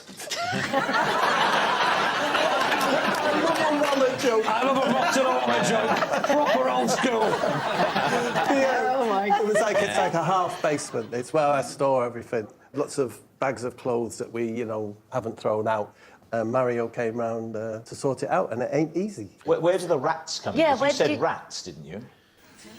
I got talking to Mario, and he showed me a picture of a rat. Well, I mean, just like you do, sort of, just as you're chatting about telling you I'm what, absolutely there's a picture of a rat. Yeah, if you saw the picture, you'd show it to anyone. Why, is it a big rat? Oh, wow, it looks like it's this big. Yeah. I said, no, that's just him doing that, hold it, you know, towards the camera thing. Yeah. So it looks massive. And he was a bit offended by this. So subsequently, with his company, Rats All Folks. No, he had a very normal name. Yeah. Murder She Roach. But he didn't like me doubting him. And so how now, big- whenever he gets a whopper, Yeah. Do you have a favourite rat picture he sent you? yeah, I won't let you see it, but wait. Have a look at this one, Lee. Wow. That's quite something. That is genuinely shocking, and not sure that's legal, Bob. All righty, now Lee. Lee. OK, Lee, remind us of your story. So this is Mario, and we had a row because he thought I was honking him, when in fact I was on my way to the garage to fix my faulty horn. So the fault was that it wouldn't stop honking? Yeah, it was honking randomly. So it was sort of going off at different times. You didn't know when it was going to honk, and Correct, it was sometimes correct. And how many times did it go off when you were behind him? I'd say at least a dozen. Sometimes it was a... Sometimes it was a... So how did the fight break out? Well, we had a row, not a fight. I'm not an animal. So we were driving along, and he's in front of me, and I'm probably a little bit too close to him, which was my mistake. But it went, and I sort of went, it's very hard to mime. I'm sorry, there's something wrong with my horn. Well, actually, there is a way of doing it, but. So So I could see him looking every time it went, and I was going, this is all fine, you know. But it just, and eventually he stops in the road and I couldn't get past him. And he gets out of the car and he approaches me. Oh. I opened the window and I thought, I better keep this up. So I just went, look, I'm sorry, mate, but... I've caught this off there. He came around, you opened the window, I didn't do that because it's not 1986, David. No. And that was annoying because you won't believe the noise it made when I opened the window. Yeah. And... Tell us what happens then. So he then said, yeah, you've got a problem, mate. He appears to have a problem. Yeah. You've got a problem, mate. And I said, I'm beeping you because my horn is broken. He does it for no apparent reason. Don't you beat me, mate. I'll give you what for. Yeah. At this point, he grabs me and he says, you do that one more time, mate. You do that one more time. And I'll be straight back. Given that he was that aggressive to you, you seem very relaxed being this close to him. Yeah, but I did insist on the screens. Because that's how we first met. If I did that now, they'd go down and he'd attack me. OK, we need an answer. So, is Mario Angelica's blushing builder, Bob's pest controller pal, or Lee's road rager? Well... I mean, I'm tempted to eliminate Lee quite early on. It did start falling to pieces. I think Angelica's sounds like a real possibility. Like, that is something that could easily happen, I reckon. What's difficult is the 10 seconds, isn't it? Let's be fair. I mean, you just scream and run away, wouldn't you? I scream when I see my own reflection naked. yeah, absolutely. You wouldn't stand there for 10 I just have to tell my... Cover the mirrors once more! I also reckon you quite like getting rat pictures. Yeah. Who would you stay in contact with? Someone you flashed at or someone who sends you pictures of rats? And I think it's more likely to be Bob, myself. Oh, God, I think it's Angelica. Do you? Oh, I know, I'm sorry. I'm sorry. Or I'll have to think. I know, I'm sorry, I'm sorry. Go with Bob. Yeah. You want to go with Bob, don't you? I just want to be right. Sometimes I really don't care, but on this moment I want to be right. I thought this show was a bit of fun. So did I. OK, we're going to go for Bob. You're saying it's Bob. Going to go for Bob. You're saying it's... Can we get it over with? OK, we're going for Bob. Mario, would you please reveal your true identity? Hi, I'm Mario, and Angelica accidentally exposed herself to me. Yes. Mario is Angelica's blushing builder. Thank you very much, Mario. So confused. He genuinely just showed me a picture of a man holding a huge rat. Why? I've got lots of pictures of rats. Can we just settle this once and for all? Angelica, have you got any photographic evidence?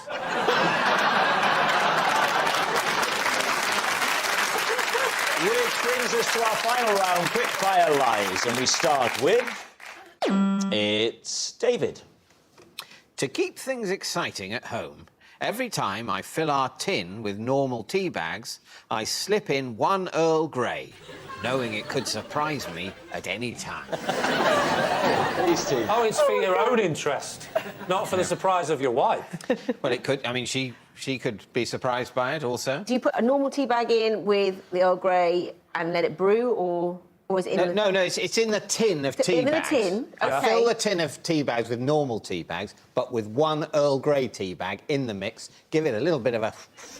This is David's version of an adrenaline sport. It's not for the flavour. Oh. It's for the surprise element. That's it? Yeah, it's as dull as it sounds. That's it. What you've got to remember is I'm quite an uninteresting person, and I've been doing this programme since 2006. So, you know, this is all we've got now. Now, the question is when you sip it and it's Earl Grey, is it a pleasant surprise or, damn? Because you obviously don't like it, otherwise you'd be drinking it. No, absolutely. Do you know what I think overall, and I'm sorry to make this even more boring than it is already, but overall... It's impossible. Yeah. Overall, it is a neutral experience, because I don't like the Earl Grey tea as much, and yet the surprise element brings it up to the same level as a normal cup of tea. 80 bags, box of Earl Grey. You could probably work it out, Lee. Is that 80 weeks? that you'll have to have that box of Earl Grey. How many cups of tea are you drinking a day? Oh, I mean, loads. 5 to 8. So 5 to 8. So he's getting through a box of tea bags every 10 days. Every 10 days. Takes a long time to get through a box of Earl Grey, although sometimes... The Earl Grey's, hang on, the Earl Grey's almost 3 years old. By the time you've got to the last Earl Grey. And at no point, when you put when you get after... You're interested now, aren't you? You're angry.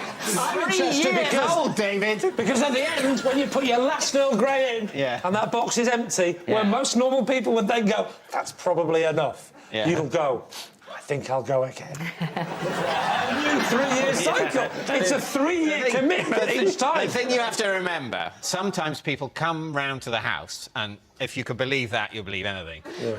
But they don't ever leave. And ask for Earl Grey. Yeah, and then I'm just willing to take one from the Earl Grey box. But what if you've run out and it was your final one in the thing? Oh my God! Disaster! It's never happened. But obviously, what a frantic and exciting scene. So you're welcome to an Earl Grey, but you may have to... You find it! You have to have 80 cups of tea to find it. No, you're not going to! They're tied to the radiator in the cellar. Let us go!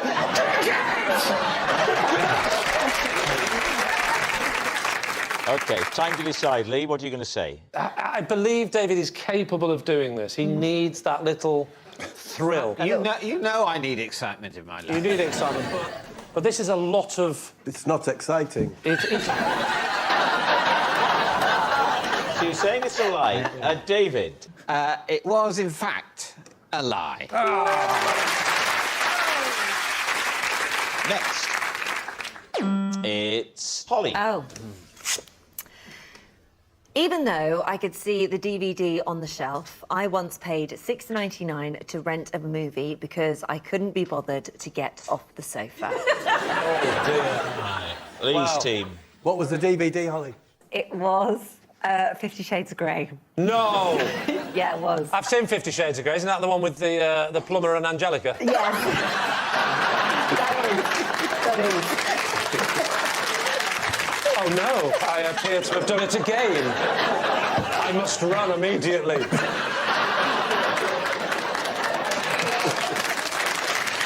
So you're sat on the sofa, the DVD's on the shelf. How far away is the shelf? It's not that far away, really. But I just literally sat down. The kids are in bed. I've got a glass of wine. I've got a blanket. Dan was working. And I was like, right. It's funny, because when I watched 50 Shades of Grey, I had a blanket as well.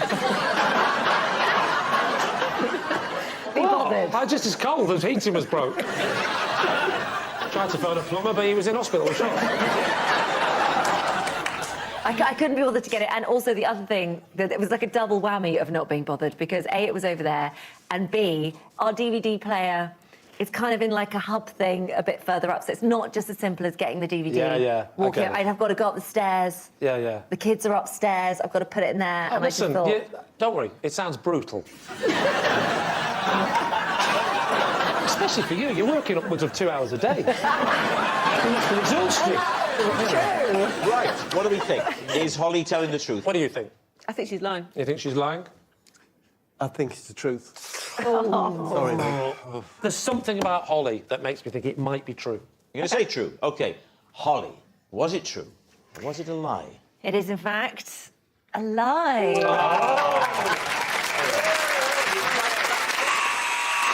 It's the end of the show, and I can reveal that Lee's team has won by 4 points to 2. Thanks for watching. We'll see you next time. Good night.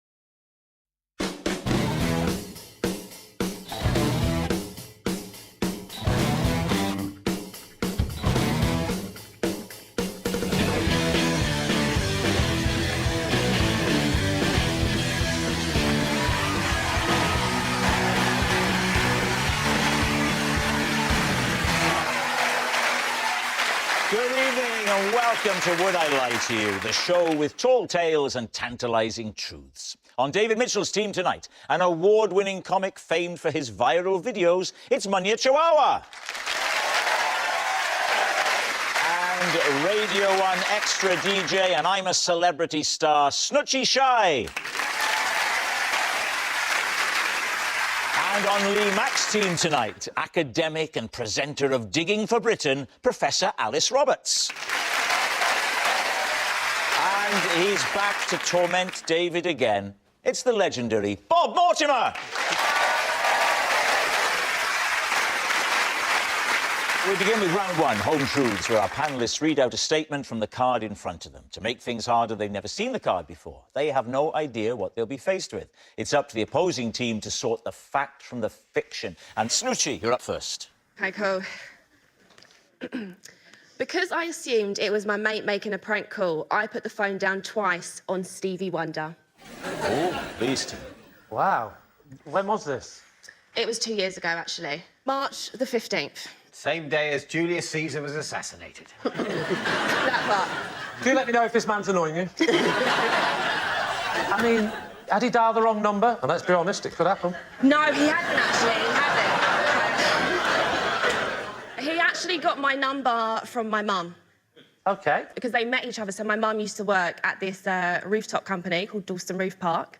Right. And What's this so he roof came park? down. It's a roof park and it's in Dalston. No, that's the same. That's definitely just the same words in a different order, that. And what I want is an explanation of what a roof park is. Basically, it's like you go into the building, then you go to the roof, and there's a park. You said it again. Oh, sorry, no. OK, wait. There's only a park in the back bit. When you go up over there, the rave is popping. You've got the bar area, you've got the DJ decks over there as well. Performances are happening.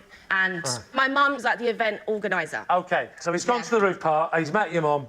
How's that worked out? They was having a conversation, yeah. So they swapped numbers. They both had now each other's numbers. Yeah, they've got Right. each other's numbers. OK, but well, I didn't know this at the time. No, of because course. I wasn't talking to my mum because at that point I moved out of the house. Right. And she was upset about that because I took the cat with me. Yeah. It was technically my cat because I did choose the cat. So Right. then she stopped speaking to me. Do you know what? I actually don't want to hear anything about Stevie Wonder. Tell me about your cat. So, my best friend Jamal is a singer, Right. and he likes to do impressions as well. So, Stevie, who I thought was Jamal, called me up. It starts off with a piano. I was just hearing, but obviously better. Was it not plugged in? Keys. What was the song? I can't remember the song. Wow, 'cause Stevie I've Wonder's never- rung you up and you can't remember the song? No, but do you know what? I'm going to be honest, like, I just like rap music. So I didn't really, do you know what I mean? So did you say stop singing but talk it? No, I like the singer. I like the song. The song's great. And you've just gone, yeah, whatevs, Jamal. Yeah, and hung up the phone. Hung up the phone. Snoochie, when he first called you, that must have been quite, you know, quite freaky. Or very superstitious. Well, I was going to say that, Lee. Is that where that was leading? I'm so sorry. Munya, you have to remember with Lee, he's very much Mr. Know-It-All. Oh, hey, It's one of his songs. Right, so your mum has put him up to this. Yeah. Wait, your mum put you up for this? Isn't she lovely? No, not put me. Say what you like about Munya, he doesn't give up. Hello. No. All right. All of this is like that for me. OK. Now, he phones back. Phone's back. Yeah. Girl, it's Stevie Wonder, man. I'd met your mum at Dawson Roof Park. Yeah. And we had a great night. OK, that's what's going Bit on. much. Yeah. Stevie Wonder and I had a great night with your mother. After I'd hung up twice, Yeah. Steve actually FaceTimed me. Did you apologise, Snoochie, to Stevie at any point? Obviously, when I got the FaceTime, I was screaming. I Yeah. did say, like, oh, my God, sorry about Yeah. that. But, yeah, and then I did ask, like, if I do eventually get married in the future, will you perform? You did decline that. All right, so, Bob, what are you thinking? I've got a feeling that this did happen, but it wasn't Stevie Wonder. It was Stevie Nicks. Really? So you think it's based on truth? Yeah. But this is Maybe a wasn't- lie? Yeah. Well, so you say it's a lie. You're saying... 80% a lie. 80% a lie. No, I think it's a lie. You're going to say it's a I think lie? it's a lie. OK, A lie. Snoochie, was it a lie or was it the truth? It was a lie. Yes, it's a lie, Snoochie. You didn't put the phone down on Stevie Wonder. Munya, you're next. Okay. As a child, I struck up a friendship with the 9 men who lived in my garden. Please, Tim. Who were the 9 men that lived in your garden? So they were gardeners. Which sounds weird, but in Zimbabwe, for your gardeners to live in your garden, it's not a big deal because there's so much space for them. So how big was this garden? It was huge. I mean, in acreage. What, 40 acres? 40 Is that acres? a lot? Is it a lot? At the time, I was a child, so I was interested in things like Pokemon, not acreage. I was interested in acreage. If they lived there, at what point did they become not gardeners but tenants? So they provided services, right? So gardening, they were singing gardeners. They were what? They discovered they had a talent for harmonising. Right. So they would sing whilst gardening. What were their names? Yes. OK, listen. And if you say, don't pee and sneezy, etc., you're going to run out. OK, one of them was called Clever. One of them was called Blessing. I can't remember the others. But what I do remember is my dad, I'm his only son, so I'm his pride and joy, OK? Right. This man would do anything. You're his only son. OK. I knew that he would rely on me to give him the word on the ground as to which gardeners should we get rid of. It's a lot of people to pay. Ah. So he basically only wanted a couple, but he thought start with 9, get it down to 2, and they're the full-time gardeners. How old are you at this time? It's like maybe 8, 9. So did you whittle it down to 2 gardeners for your dad? Eventually whittled it down to 1. To 1? Because one day I had a catapult and one of the gardeners was reading the Bible. I took a fruit. It was like a cherry, but orange. Oh, an orange? No, it was... It was as small as a cherry. Oh, so right. I take this Tangerine. Cherry. Let me land. A kumquat. A kumquat. So, shot the kumquat, and it hit him at the back of the head. And he then went to my dad and said, look, this is what your son has done to me. So eventually we ended up with 1, and his name was Blessing. So it turns out to be the complete right Do name anything for to him. him, hit him with a rounder's bat, didn't mind. Yeah. And you said they sung, they could harmonise. Until 8 of them got fired, and then it was Blessing singing on his own. Covered in bruises. What are you thinking, Alice? I don't believe it. That seems like a very, very ornate tissue of lies to me. What about you, Bob? You wielded a lot of power as an 8-year-old. He did, didn't he? Weapons testing on your staff and... I mean, he doesn't come out of it well, does he? But I changed. I'm a changed man. Right, what's it going to be? I say true. We'll say it's true. You're going to say it is true. OK, Munya, was it true or was it a lie? Well, it was indeed true. Yes, it's true. Our next round is called This Is My, where we bring on a mystery guest who has a close connection to one of our panellists. This week, each of Lee's team will claim it's them that has the genuine connection to the guest. It's up to David's team to spot who's telling the truth. So please welcome this week's special guest, Steve.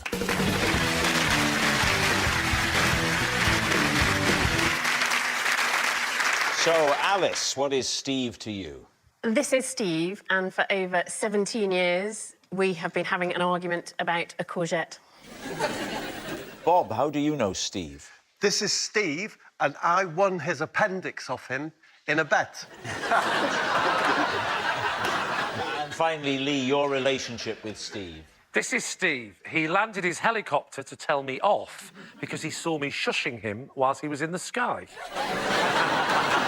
All right, there we have it. David's team, where will you begin? This courgette row, Alice, what's it about? It's about a nuance of horticulture, which is essentially, is a courgette a small version of a marrow, or could they possibly be 2 separate species? And how long has this argument been going on for? 17 years. So when did this argument first start popping off? 17 years ago. OK, give me the context. How did you know each other? We'd known each other for a while because Steve was going out with one of my friends. OK. We were on holiday together, and this argument just sort of took over everything. Was alcohol involved? Might have been. It's easier to have long arguments about things that don't really matter if you're drunk. We've done 16 series of this. It's also easier if you're paid. Which side of it are you on? What is your belief? Originally, I was pretty sure that a marrow was just a large courgette. But don't you work with bones? I work with archaeological human remains. So surely you'd know more about bone marrows, no? I'm sorry, I don't know what they want if not that. If the courgette becomes a marrow, which I was always led to believe, when does it become a marrow and when is it a courgette? There must be a perfect time when it's half and half. There must be, but you never see it. You see, that is what the billionaires eat. There's only a millisecond when it lies between the two, and you have to have people watching all night, ready to freeze it at the point, and then they will dine for hours, or they call it margette. How can a disagreement of this nature become heated? Yes. What is there to say? That is very marrow-minded.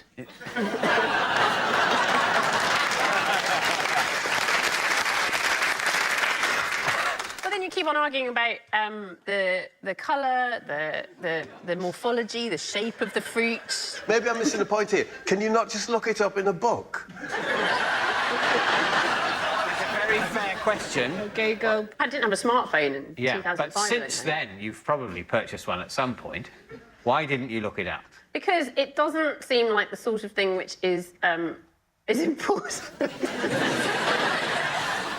Who would you like to quiz next? Bob. Bob, just remind us of your statement. This is Steve, who I won his appendix from him in a bet. Right. So, go on, do it to me.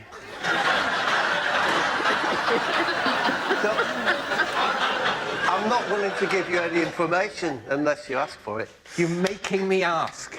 You're making me come to you cap in hand. Yes. I'm going, fill this with your nonsense. Fill this with whatever corrupted balderdash comes out of you, and then I will put it on my head. I'm set fire to it. No. So how do you know him? We were both members of what's called the Middlesbrough Supporters South Club, and we watched the occasional football matches together as Middlesbrough supporters in London. So you'd go to a pub and watch? Yeah, usually the same pub, the Wheat Chief in Borough. That sounds plausible as a pub. I bet that exists. Can we just stay with that? OK. And one day you're there watching the... Is this when the bet is Funnily enough, no. The match had finished. We stayed around for a booze, and me, Steve, and a couple of other lads. We went back to not Steve's house, but one of our fellow Middlesbrough supporters who lives in Lant Street, just beyond the Wheat Chief. How does the bet come about? We played darts. All right. We played darts for That sounds nice to leave the pub, go home, play darts. Yeah. And then the duvet was a great big bar towel. Just... You still have bar towels. They're more like metal grids now. Yeah, they've gridded them up. They've gridded them up and raised them. It's all preparing for A1 to take over. AI, sorry. A1!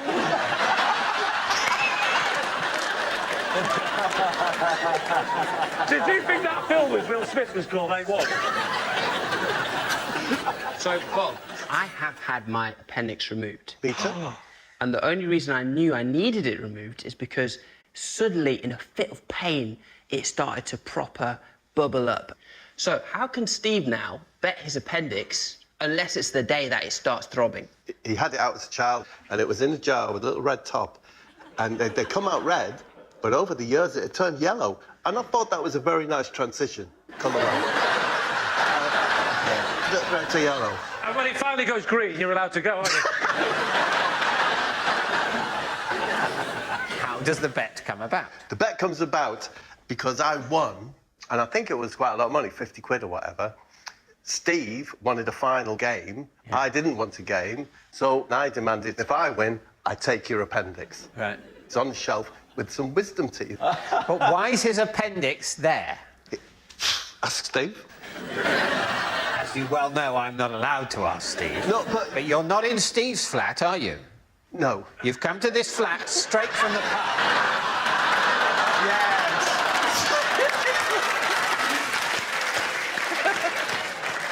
No, I realised. No, I realised that. Yes. Yes. He just brought it with him to the game. Oh, did I say it wasn't Steve's flat? Yes, you did say it No, wasn't. no, it was Steve's flat in Lant Street. I do apologise. I mean, you definitely said it wasn't Steve's flat. Well, then I'm a fool and I'm ashamed. He's trying to weigh up the odds here. Did I accidentally say the wrong name, or did he bring all bits of his body to the game and put them on the mantelpiece? And he's very wisely gone for the wrong name. It was Steve's flat. Yeah. Suddenly. And so the various body parts are on the shelf already. And you win both his wisdom teeth and his appendix. Just the appendix. Oh, you left the teeth. Yeah, I didn't fancy them at all. Right. Yeah. Oh, I had new wisdom teeth out the other day. Did you? The other day? You probably did that yourself in the kitchen. All right. What about Okay, Lee? so Lee, Yeah. remind us of your... This is Steve, and he landed his helicopter to tell me off after he saw me shushing him whilst he was in the sky. Where were you? Yeah. I was in a field in Surrey. I was bird watching. You were bird watching in a field in Surrey. Were you there? Can you describe your immediate surroundings as you were bird watching? Well, it was me. It was my wife, Yeah. my children. They were around me. Were you sort of hiding behind a hedge? We were sort of crouching behind. I think, if I remember rightly, I said, "Lo, is that a magpie?" And so we ducked down. Oh, magpie, because that's a rare spot. That's worth the journey. If you let me finish, David. OK. Is that a magpie? If it is, let's not bother. Wait. Actually, I think it's a woodpecker. You saw a woodpecker? Yes, I heard it first. You heard it? Great.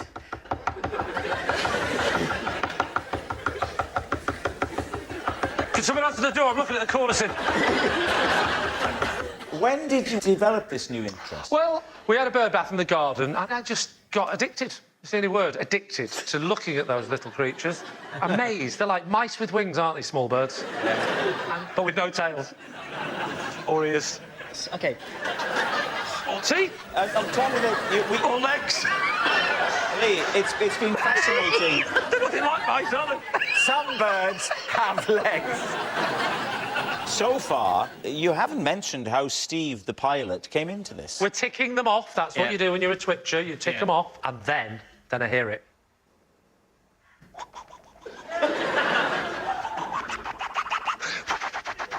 Him in his helicopter, innit? He's only a policeman looking for a criminal on the run. Oh, really? That's why it's so low. But then he stops. He goes a bit lower. Why does he go lower? He sees a man hiding in the bush. That's why I go. Well, he's not happy.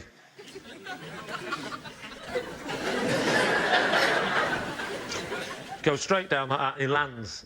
OK. What's in the field that he's... A helicopter now. Never what was there before? No helicopter, just grass. So how did he see you in a bush? Because he is a policeman, and they have specialist equipment to search for people. Have you ever watched the Channel 5 documentary? Everything goes green. But only at night. But they've got a day set in these machines. So he spotted you and your family... No, just spotted me at first. Using a thermal camera. Your children didn't show up on the No. thermal. I told you to wear a coat. So Steve gets out of the helicopter. Yes. Approaches me. And says what? He says... So you're going to have to turn it off first, mate. I can't hear a word you're saying. OK. What does Steve say? He said, you toe rag. Steve, honestly. This is not how they should be treating, may I say, national treasures. And how does the conversation end? I said, oh, you want to go straight to the end? Bye. Well, I don't know. How long is it? There was more conversation. He said, listen, we're on police duty here. We're looking for a major criminal, OK? We had to swoop low. The person in question, David, had killed 2 people. It's not funny now, is it?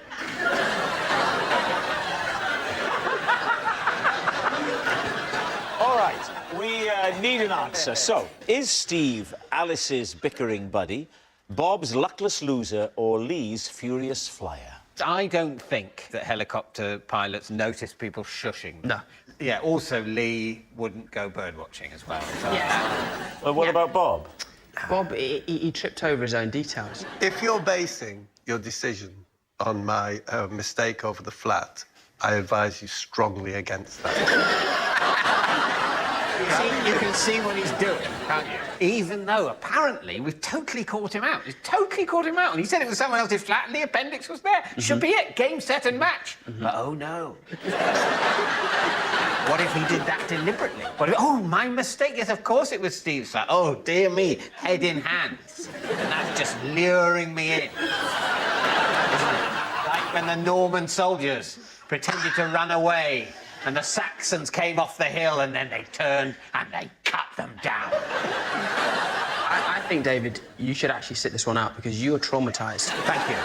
I will take a bit of a sabbatical. Yeah. We've ruled out Lee. Now you two decide between the other two. I like the way you did that. It's completely up to you two, but not Lee. If you're on holiday, are you going to be having an argument for 2 hours over a courgette? Academics, that's the kind of thing they argue about, you know? That's true. That is like proper full-on banter to them. Yeah, that is true.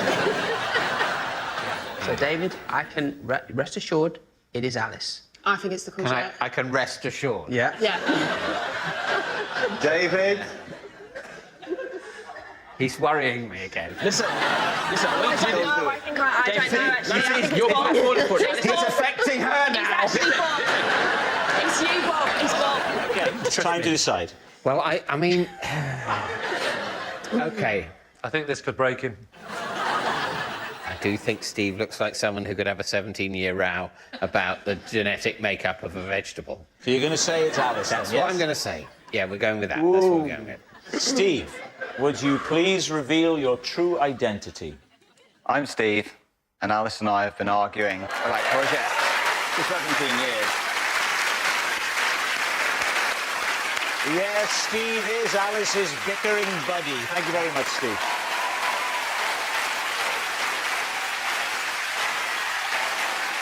Which brings us to our final round, Quickfire Lies, and we start with... It's Bob. Oh, mother of God, no. I recently had to pull out of a TV show because my teeth fell out. David's team. What was the TV show? Sunday Brunch. And why had your teeth fallen out? Because I bit on a Kit Kat chunky.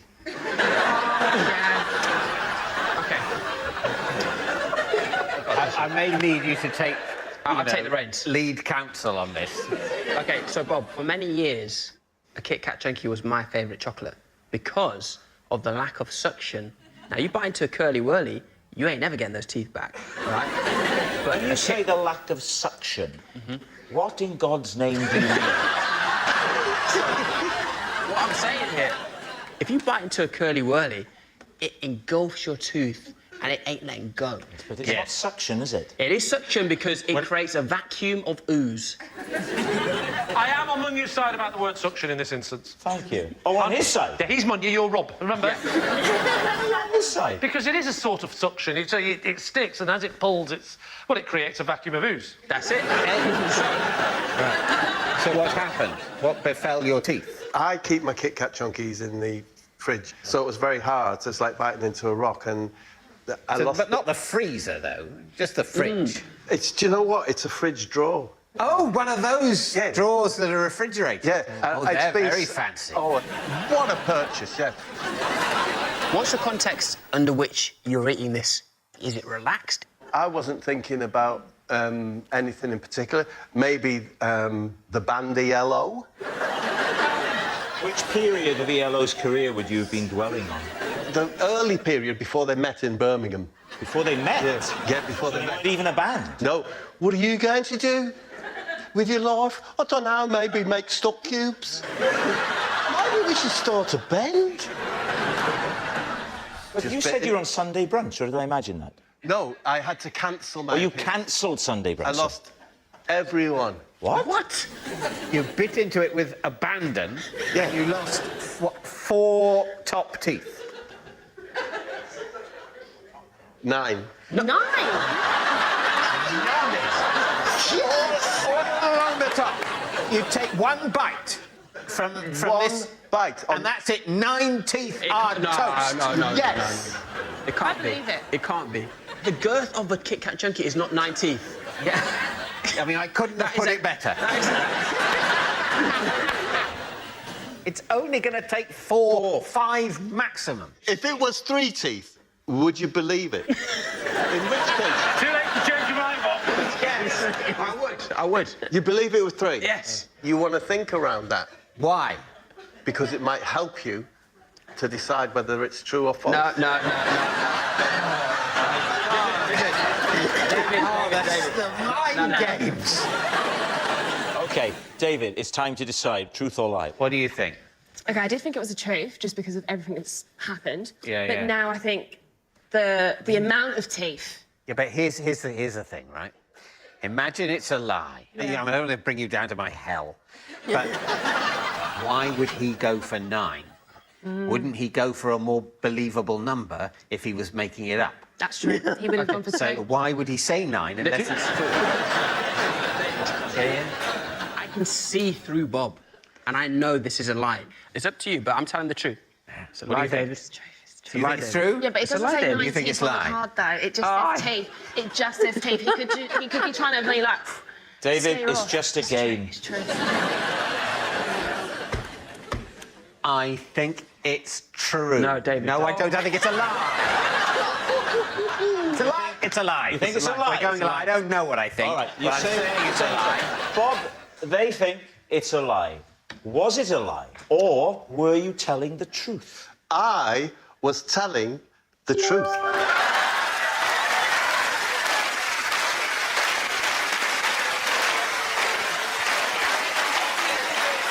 Yes, it's true. Now, Bob did have to pull out a Sunday brunch when his teeth fell out, and we've got a picture. Take a look at this.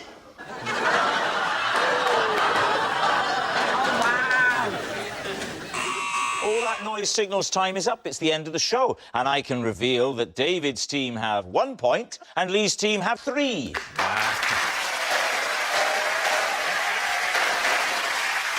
Thanks for watching. We'll see you next time. Good night.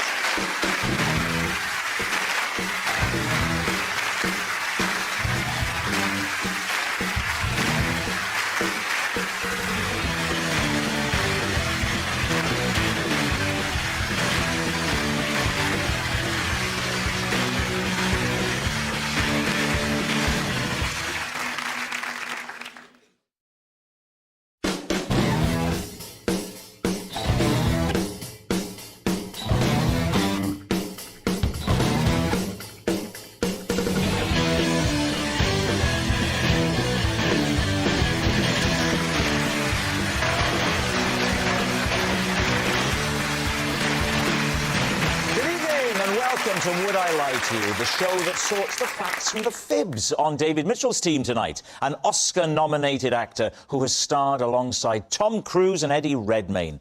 And here she is, sat next to David Mitchell. I'm so sorry. It's Samantha Morton. And a comedian and actor who's so posh, he was born with a silver spoon in his butler's mouth. It's Miles Jupp. And on Lee Mack's team tonight, a man who has just finished filming his latest series about fishing. At the end of the last day, everyone was very emotional. Even the fish were gutted. It's Bob Mortimer. And an actor who's appeared in everything from Fireman Sam to James Bond. I've always wanted to be him, running around Pontypandy putting fires out. It's Sarah Hadland. We'll begin with round one, Home Truths, where our panellists read out a statement from the card in front of them. To make things harder, they've never seen the card before. They've no idea what they'll be faced with. It's up to the opposing team to sort the fact from the fiction, and Miles is first up tonight. As a child, my mum got so fed up with me wandering off, she made me wear a bell around my neck whenever we went shopping. Wow. Lee's team. Was she a cow? I'm not sure that Miles's mother being a cow would explain it, because I don't think it's the cow's own policy to wear the bells. So, first of all, how bad were you at wandering? Was this a regular thing? I wouldn't stay still. Any sort of open space I would see as a thing to run towards rather than... So you know, what shopping centres were you going to that was such wide spaces to run in? I suppose Brent Cross Shopping Centre would have been our regular haunt. But OK. no. What age was this? I would have been about probably 4 till the age of 7. And when you were in infant school, every time you went out to the playground, did everyone think it was playtime over and straight back in again? It was only done on family outings. Only done on shopping days. Shopping OK. days. And is it a traditional bell with the little thing inside that Yeah, clanks what does it against look like? Like a sort of cat spell, essentially. But hang on, there's one massive problem here. A cat is on all fours and the bell dangles. The bell is going to be touching your body and it won't dangle. Discuss. Well, she attached it to a part of me that dangled.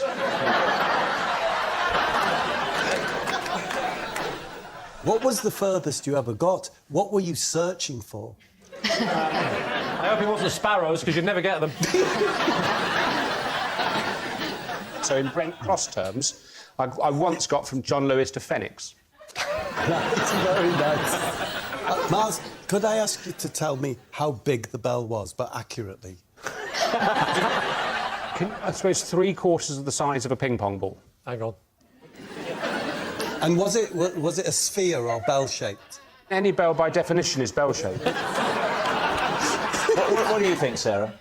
It sounds a bit draconian. You know, a bell round your child's neck. Yeah, I think it would be a terrible failing of parenting, so not for me. It's just not a system that works. If No. you've drifted into a Morris dance area, then you're going to have a panic attack. Yeah. That's what you'd have in the horror film version of your life, where you run off and then your mother's desperately looking for you, and then suddenly she sees a load of Morris dancers and it totally confuses Lots the of system. close-ups It'd be of grinning Morris horrifying dancers. moment. Oh, the Morris dancers, I can't hear Miles' little tinkling bell. Well, you could be describing any Saturday of my childhood. So what are you going to say, Lee? We're not having it. They're not having We're it. not having They're this. saying it's a lie. Miles, were you telling the truth or were you telling a lie? That was a lie. Yes, it's a lie. Miles' mum didn't make him wear a bell around his neck. Sam, you're next. Out loud. Oh, sorry.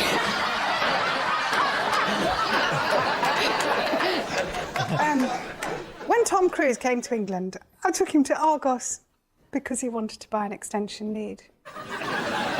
Of course, Samantha starred with Sir Thomas in Minority Report. Excellent film. Police team. So, why was he coming to London first? It was the premiere. Of Minority Report? Yeah, we've taken over this floor of the Dorchester for the premiere.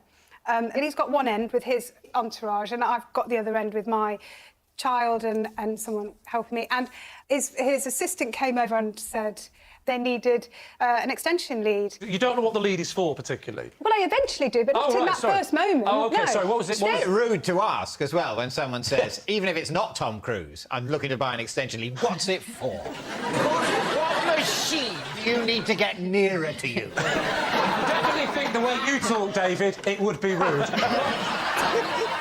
Basically, we were going out anyway because I needed to get a bottle warmer. And I don't know why. I think something came over me where I was like, do you fancy coming out with me to Argos? So you end up in Argos with Tom Cruise. Yes. What did he think of the little pens? He probably thought they were massive.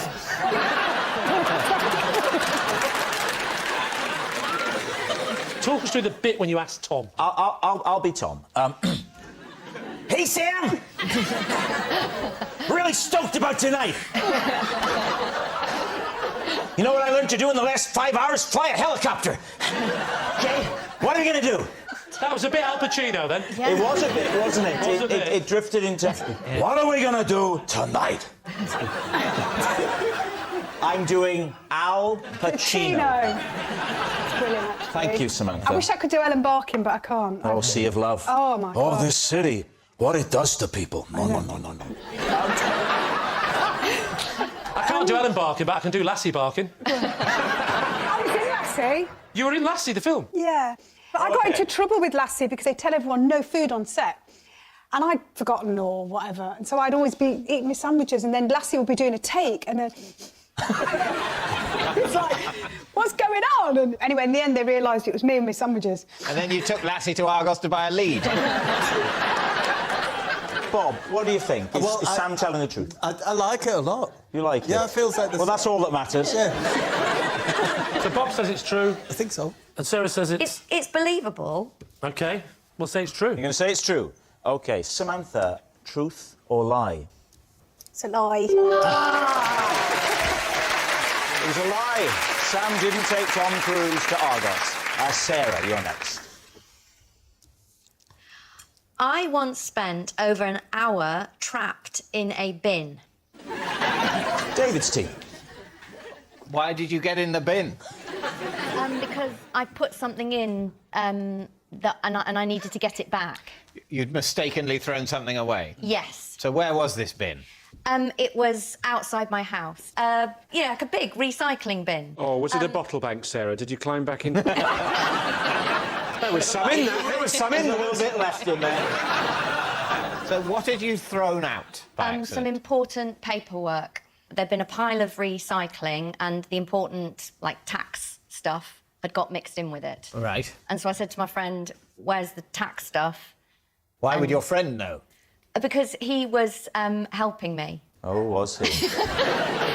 Yeah. You've been out to put the recycling in the bin. Yeah. You come back in. Gone back. Oh, my God, the vital documents aren't there. Quick, get back to the bin. Back out to the bin. It's got Right. a slot. Surely I can get in there, can't I? Yeah. So you go in, and Go in. what happens? Well, I tried to get back out, and my head and my top half got through, but then your hips are the widest part of your body, and I couldn't get those through. So I thought, what if I take off my dungarees and I just had, pants and a sports bra on? One sad, lonely man in the audience there. Oh, yes! Great, finally!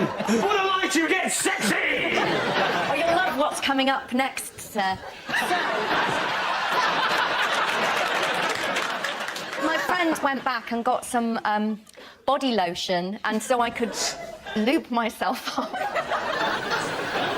So I was more slippy to get... and then he pulled me out, and I took some skin off my hips, but I got out. Oh, no. All right. What are you thinking? There is something about it that does seem true. It does also seem like something that might happen in a sort of slapstick sitcom. You don't I think it's a lie. I think it's a lie. I think we think it's a lie. You're going to say it's a lie? Yeah. OK. Sarah, truth or lie? It's true. Bob, you're next. I once helped Damon Hill to Grand Prix success by presenting him with a pre-race snack. David's team. Well, it certainly tripped off the tongue. Thank you. What was the snack? A Scotch egg. And is there a definite correlation between him eating that Scotch egg and him being successful? He felt that the Scotch egg had helped him succeed in the race. He told me so. Is Damon Hill a close friend, Bob? No, no. Then why were you giving him foodstuff? Well, I'd been invited to the Grand Prix. Which Grand Prix? The British. In which year? Think. 1996, David, but I'm not willing to exclude 4 years either side of that. Put it this way, it was definitely one of the decades. Do you like racing, then? No, I'm not a Formula One fan. Right. I probably prefer soil science. OK. Who was he driving for? He was driving for a company that had very fast company cars.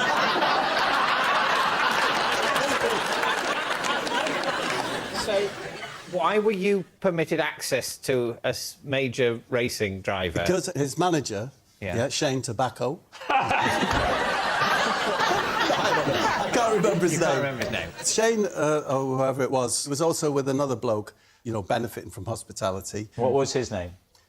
Let's say Top Heavy Ken. Right.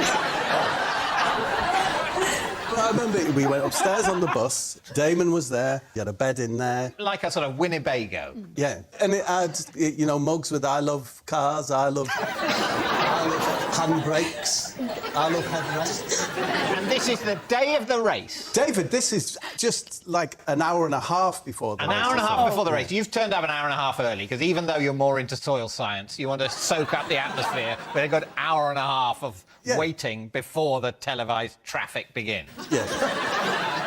So you turn up. The last thing Damon needs before a race is any quiet time. He just wants a bit of hubbub on his bus. Were there any other people there apart from you and Shane and Damon? Oh. I was with my wife as well, yeah. OK. And... Top heavy Ken. So me and the wife went up. I think when you go to someone's home or their Winnebago or whatever, you should... Do you know, like, if you're going to a dinner party at someone's house, you'll always take them a bottle of vinegar, yeah? So your gift to thank him for the hospitality was a Scotch egg? No. I call it pocket meat. Whenever I'm away from the house, I have pocket meat. Yeah. That's what I have, like a chicken leg or pork pie. And I thought, I've got some pocket meat. It was a Scotch egg in its cellophane. And I said, Damon, we all know that if you pop a sausage roll in an American's pocket, it brings him good luck. I said, maybe a Scotch egg would work for a British fella like you. And I gave it to him. Is that a thing? Yeah, very much. What, that if you put meat in an American's pocket... Processed Have meat. you ever heard of that? Not really, no. No. It's all been a bit of a lot of talking. I've quite forgotten the original bit of the story. Did he eat said Scotch egg before the race?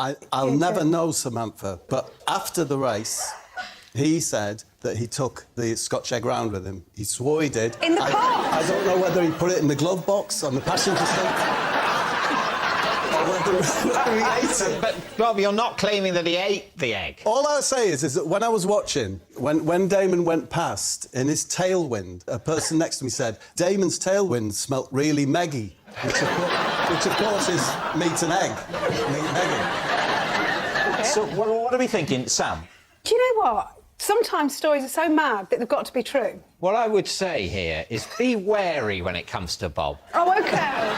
Do you remember, David, that I think it was the last time Bob was with us, he told us Chris Rea told him to put an egg into his bath. I can't even remember. Was that true? No. But you believed it was true? Yes. Miles, what are you thinking? Well, I think that you're sort of somewhat cynically using this as an opportunity to tout your kind of charms. And you're hoping to kind of drum up work, and then your agent's going to get lots of phone calls saying, well, would Bob Mortimer be able to sort of slip Gareth Bale a pasty and stuff like this? I think it's a lie. You think it's a lie? But you think it's true? I'm on the fence. Oh, dear. This is a horrible situation. I don't know. My instinct is it's a lie. You're saying lie? OK. Yeah. Bob Mortimer. A lucky Scotch egg for Damon Hill at the British Grand Prix. Truth or lie? I was telling the truth. He's done it again. It is an impossible situation. One egg thing's true, the other egg thing... How can I have disbelieved the wrong egg thing?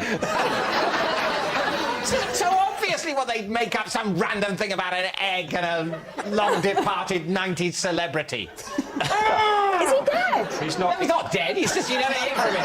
What does Damon Hill do now? He's probably into soil science. Right.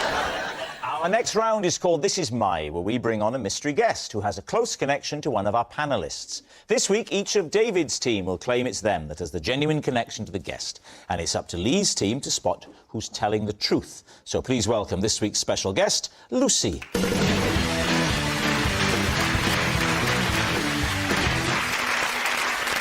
So, Sam, what is Lucy to you? So this is Lucy, and last year her pig delivered my Christmas card. Miles, how do you know Lucy? This is Lucy. I know Lucy when I had to have an intimate medical examination. I inadvertently brought her with me. David, what is your relationship with Lucy? This is Lucy. Together we discovered that I have the hearing of a rat. So, Lee, where do you want to start? I'll start with Sam. How do you know this lady? She lives in my village, or where I used to live. OK. And is she a farmer? Yes. Right. Did her pig deliver your Christmas card from her, or did her pig deliver your Christmas card to somebody else? No, her pig delivered the Christmas card that was for me to me. To you? Yeah. Anybody want to say the joke or not? Did the pig have it in its little snout? Because if it did, wouldn't it have got very wet? Because pig snouts are very wet. Are they? Yes. You never kissed a pig? Very wet. Oh, yes. It actually takes a while to get used to. So, you know, like you get a little dog, a little harness. Little harness. Oh, the Christmas card harness. It is a harness, Yeah. like you would have a lead on a dog, and the cards were there. Slid under the harness. Yeah. How far is your house from her house? About 2 miles. 2 miles. But the pig hasn't walked 2 miles. The pig has been driven to the village and then off the pig trots. And I was doing it's Christmas, right, dinner. It's Christmas Day? Yes. It's a bit late for Christmas cards, Christmas Day. Well, that's why they have to resort to delivery by pig. I'm washing the pots, looking out the window. Really lovely day, beautiful, beautiful. And I see Barry, the pig. Barry? Barry, the pig is called Barry. So you'd met Barry before? Yeah, everyone knows Barry. Barry goes to the pub and everything. And so Barry's... I hope he doesn't have the port scratchings. Go in. Sounds like my brother Pete, this. No, anyway, so he's toppling along, and I'm like, oh, I hope he's all right. So I go out to check he's all right. Could you just talk us through how you did that again?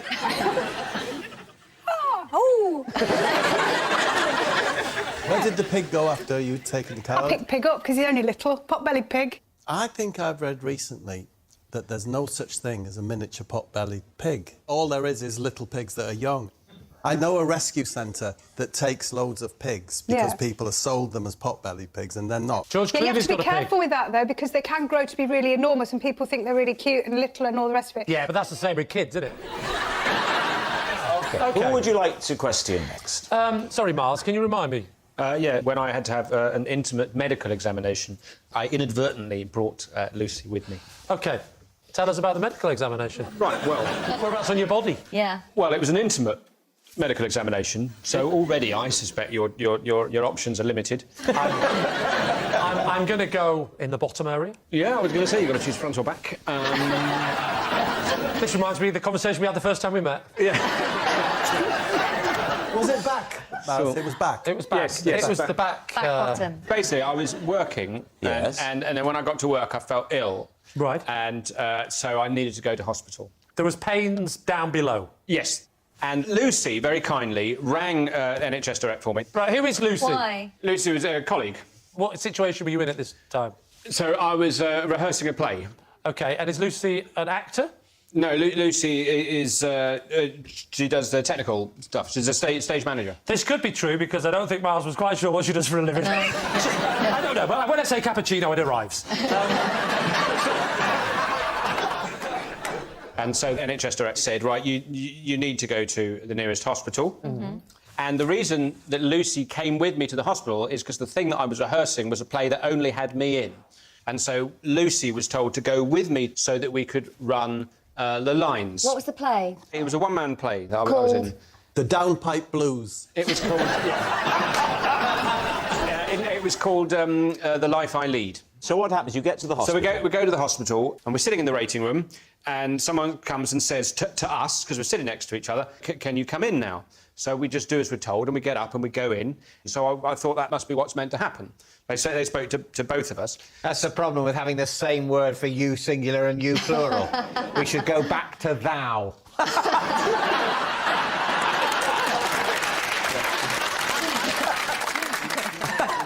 So we went in, and the doctor, she says, I've got to examine you, so what you need to do is take your pants and your trousers off, get up onto that bed there, turn onto your side so your back is facing me. And I went, OK, and at that point, Lucy went, I really don't think I'm meant to be in here.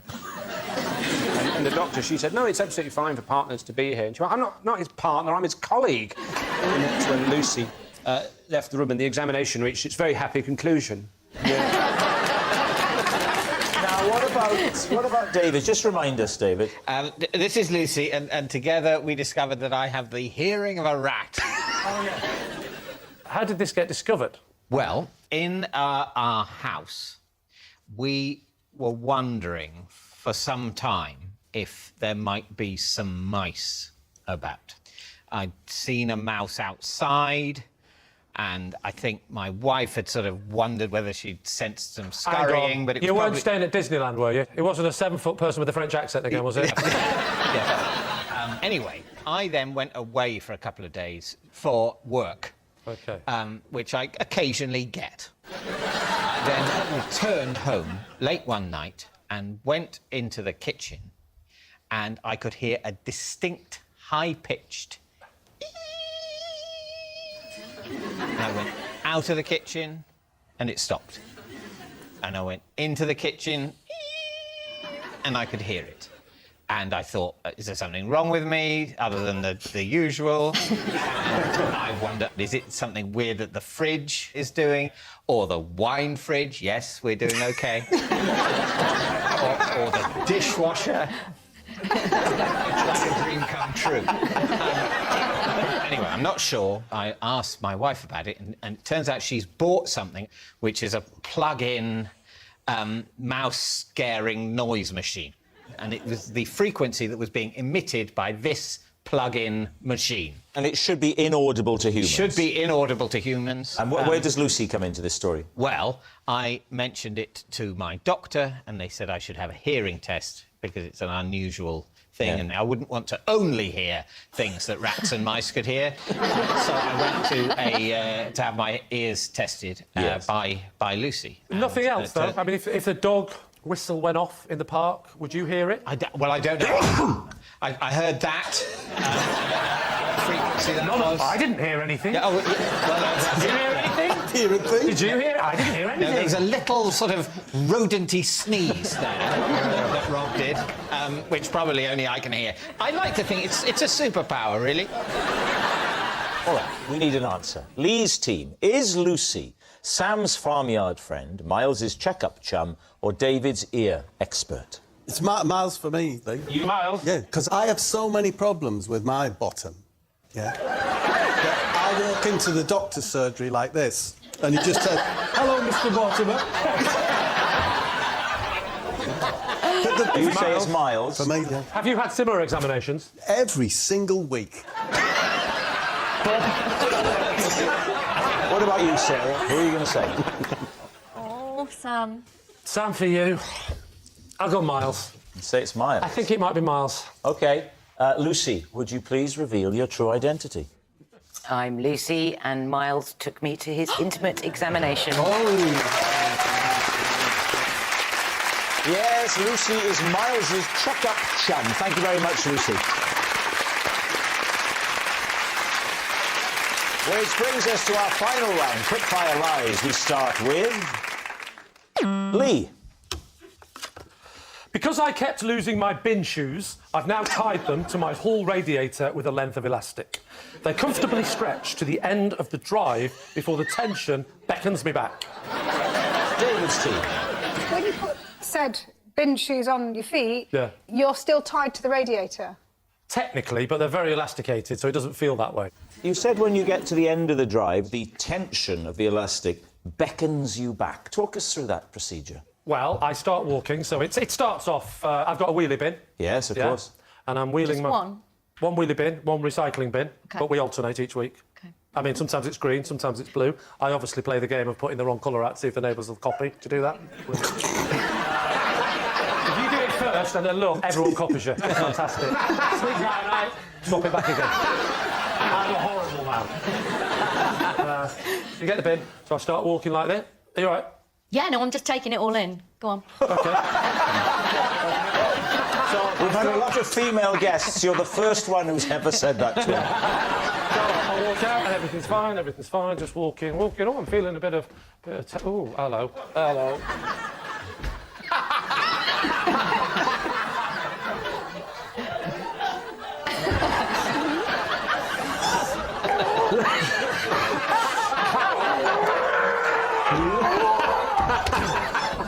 Oh, it's much quicker coming back. And then I'm back over it. Right, there we go. Bit tired. hang on. Elastic tighter than you thought. Oh, just the bin was heavier than I thought.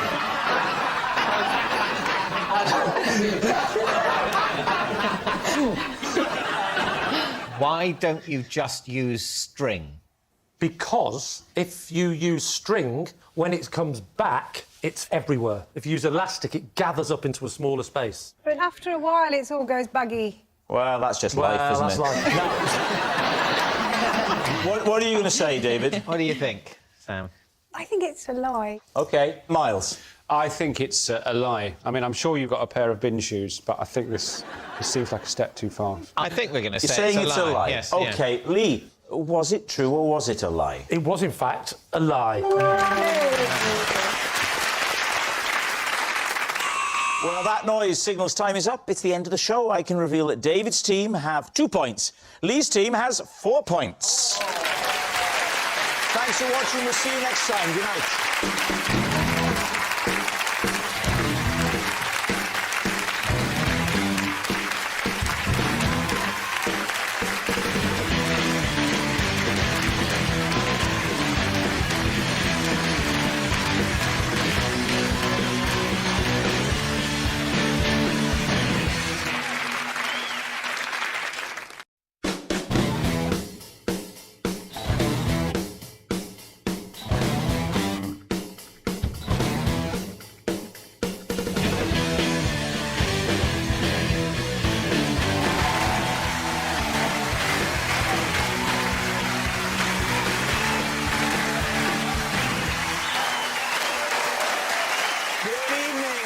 Welcome to Would I Lie to You, the show with tall tales and tantalising truths. On David Mitchell's team tonight, an award-winning comedian, podcaster and presenter, it's Chris Ramsey.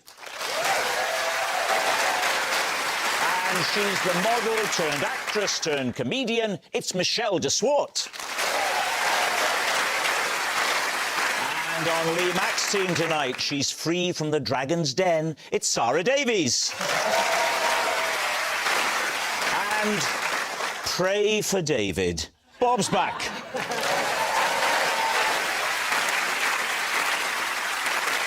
We start with round one, Home Truths, where our panellists read out a statement from the card in front of them. To make things harder, they've never seen the card before. They've no idea what they'll be faced with. It's up to the opposing team to sort the fact from the fiction. First up, it's Sarah. Despite being a wealthy dragon, I recently sold half a tin of paint on eBay for £7.50. David's team. You sold it on eBay. Yeah. What else do you do on eBay? Buy things. That's the other. Why? Why did I buy half a tin of paint? Sell. You said you sold it. But don't worry, it's going well. No. You can buy and sell things on eBay. He told you that. But always keep the half-used tins of paint in the house. Yes. Because in case you need a touch-up and everything, You need a little touch-up, don't you? And then you find 10 years later, don't need that anymore, half a tin of paint, but doesn't go off. Is there a market for second-hand, half-full tins of paint? It's not really second-hand, because it's brand new. The man in the green jacket? Yes, there is a market. How do you know that? I pursue it ferociously. 10 years you've left this paint in the corner. Yeah. And then you've opened it, had a look, and you're like, that's good to sell. You genuinely can use the paint after that long. That's what you tell them, innit? After the name question. What's the post and packaging for half a tin of paint? It was £6. £6? So £7.50 for the paint. Mm-hmm. Almost as much again for the postage and packaging. Yeah, but do you know how much a 2.5 litre of paint costs? I have absolutely It's no idea. a lot of money, mate. It's a lot of money. That is a bargain. Do you have people that do that for you, David? God, yes. She's called Victoria. Do you paint your turrets? That's a euphemism, you know. I didn't know he knew I called them that. What are we thinking, Michelle? What do you think of this? This one's tricky because it's like, yeah, that's why you got money. Because you're selling half a tin of paint. So you think it could be true? To me, it seems wild that anyone would do that, but I'm like, That's why you're minted and I'm not. I think there, when we were saying it might be true, there was a little glimmer of hope on Sarah's face there. Yeah. I think she thought, oh, they're going for it. And I think that in that moment, you betrayed yourself. So I think it's a lie. I think it's got to be a lie. £7.50. I think we feel it's going to be a lie. All right, they're saying they think it's a lie, Sarah. Was it a lie or was it true? It is the lie. It's a lie. Sarah didn't sell half a tin of paint online. Bob, you're next. I once upset a lot of people after I was hired to film a wedding. Something I'd entirely forgotten. David's team. Who hired you to film their wedding? A very good friend of mine who saw something in me. He was called Dr. King. Right. And he had an act. He was a comedian. It was his stage name. Oh, right, yeah. And he had little toy rabbits, little furry rabbits on the end of string, about 10 of them. And he would tell a joke. I bought my granddad a snowboard for Christmas. He's been going downhill ever since. And then swing the rabbits. Put too much petrol in my car the other day. I couldn't get in it. That was his act. Someone married this man. Did I say he was married? Well, you did say it was his wedding. You asked me who asked me to film a wedding. OK, I think I asked you who asked you to film their wedding. Well, in that case, I apologise. I've behaved very badly. OK, Dr. King commissioned you to film someone else's wedding? Yes. OK. I obviously was drawn to Dr. King on account of the rabbits, but also his personality. He was... that order, yeah? Yeah. I don't know why I'm telling you about him, other than the fact I found myself living with him. What? And he was a professional gambler. He made his living betting on the horses. Right. He would only make a few bets a year. It could be as little as 5. He also did videos of weddings. And you lived with him? I lived with him, yeah. He drank 5 pints of milk a day. That's a lot of milk. Isn't it a lot of milk? Wow. At what stage in your life did you live with Dr. King? I was probably about 30 years old, I think. What was his real name? Because you say Dr. King was his stage name as a comedian. Yeah. I'll say Jerry Knuckles. OK. I don't want to say So obviously he had to change it to something more amusing for his comedy work. I'll tell you what's interesting. Nothing to do with the story. His girlfriend was one of the Teletubbies. Which one? The green one. And you said he would only make about 5 bets a year. How do you make enough money from that? Big bets. Is that his girlfriend's name?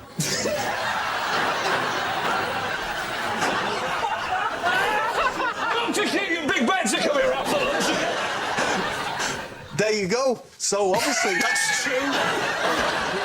So he ran a business videoing weddings and similar events. Yes, did he? and then one Saturday I was asked to go along and be one of the 2 cameras. So I went to this wedding and he said, "Go down the front and get the bride coming in." You mean Filmer? Filmer, yeah. You mean kidnapper? And you said this angered a lot of people. No, that didn't anger anyone. What you do is, in those days, is you didn't edit videos, you just gave them all the footage. I go home back to the flat to transfer the little cassettes that are in the VCR onto a VHS. Onto a VHS. So what happens then? I did what I was meant to do. Yes. Handed it over to the family. And then the next morning... Did it say I upset someone? The next morning, there was a knock on the door, like the police. Yeah. Bang, bang, bang. And it was the father of the bride. Oh, no, what had you done? What was the footage? Exactly. Oh, no. Because the VHS that I gave to the family was a recording of a horse race. So when they turned it on to show the family, it went, "And they're off!" Because you had recorded the wrong thing. I know I'd taken the wrong VHS, which was one of... It ties in, this which... Because it was... Kingy's horse racing. But you've transferred it from the small cassette that goes in the camera to a VHS. Yes. And then just picked up a different VHS. I mean, it's a long time ago. My memory's fleeting, a bit like a mouse's tear on a hot griddle. Did you still have the right VHS in the flat? Because that could have resolved matters quite quickly. Absolutely did. But he did say to us, you've behaved very badly and you should be ashamed of yourselves. Only the father of the bride know where you lived.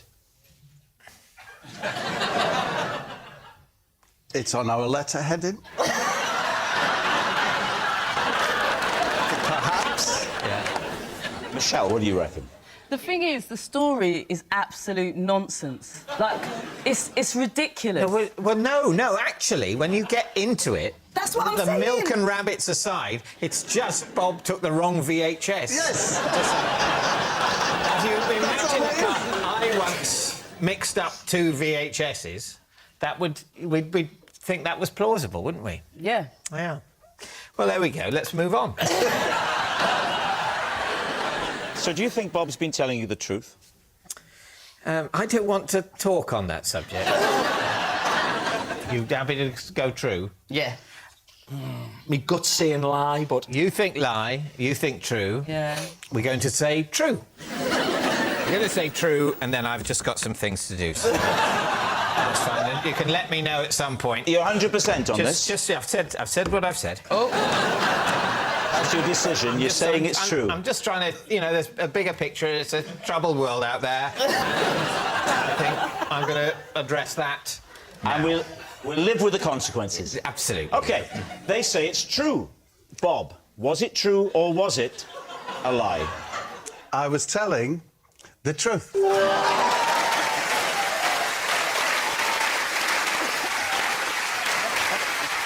It's true. Bob did upset a lot of people when he filmed a wedding. I must say that is gratifying. Chris, you're next. I once had a row with a friend after he did something inappropriate in my car.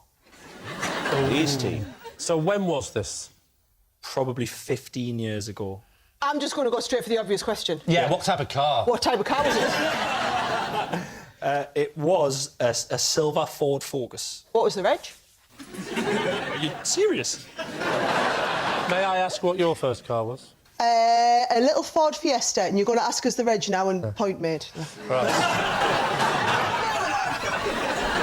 You said he did something inappropriate. Yeah. That's it, check the card. I must say, Chris, you did that very subtly, and I think you got away with it. Thank you very much. And what was that inappropriate act? He brought into my car and consumed a full lasagna. That is outrageous. Was it a supermarket ready meal? It was, one that your mum would do for the full family. In a Massive. dish. Fresh from the oven. Why were you offended? Because it stank. Lasagna doesn't stink. It doesn't afford Focus. The thing about smells is it's all about whether they're appropriate. There are some smells that no one ever likes. And there are some smells that are always pleasant. And then there are other smells that are nice in some circumstances, but wrong. For example, you don't get any shower gel that smells of lasagna, do you? However nice the smell of a lasagna might be in, say, an Italian restaurant. What did he eat it with? His mum started coming down the drive, and I thought his mum was coming to tell him, quite rightly, that he couldn't eat a lasagna in the car of someone who was driving to a gig. Right. But she was actually just passing him through the window a plate of garlic bread. OK, I'd say that's pushing it. When I said what did he eat it with, I didn't mean what was the accompanying dish. I meant, was there cutlery? Was it bare hands? Did he use an old CD? It was a knife and fork. A metal knife and fork? Yeah. OK, so he's now got a metal knife and fork. He's even got the side dish. Has he got a napkin?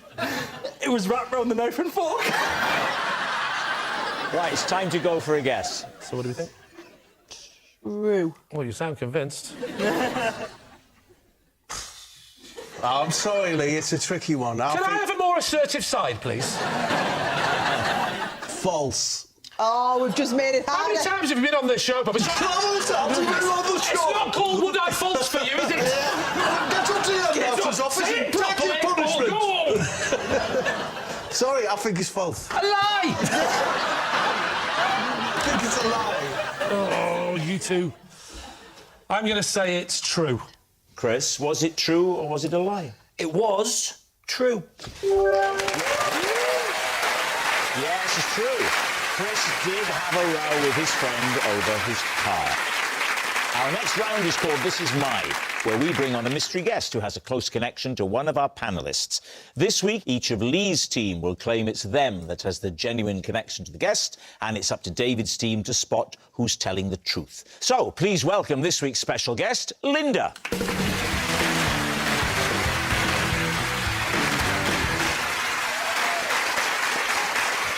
So, Sarah, what is Linda to you? Yes, this is Linda. She is me on German TV. Right. Bob, how do you know Linda? This is Linda, and she allowed me to blow up her caravan. And Lee, what is your relationship with Linda? This is Linda. Her monkey beat me at Snap. And I will be taking no further questions.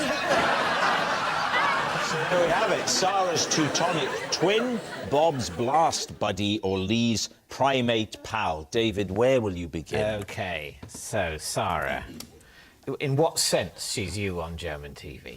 Well, I don't really speak German, so when I do all of my TV in Germany, Linda is my voice. So I say it in English and she translates it for me. What shows are you on in Germany? I do loads of shopping telly in Germany. What's that? What's shopping telly? When you shop on telly. You can shop on the internet, you can shop in the shops. How can you shop on telly?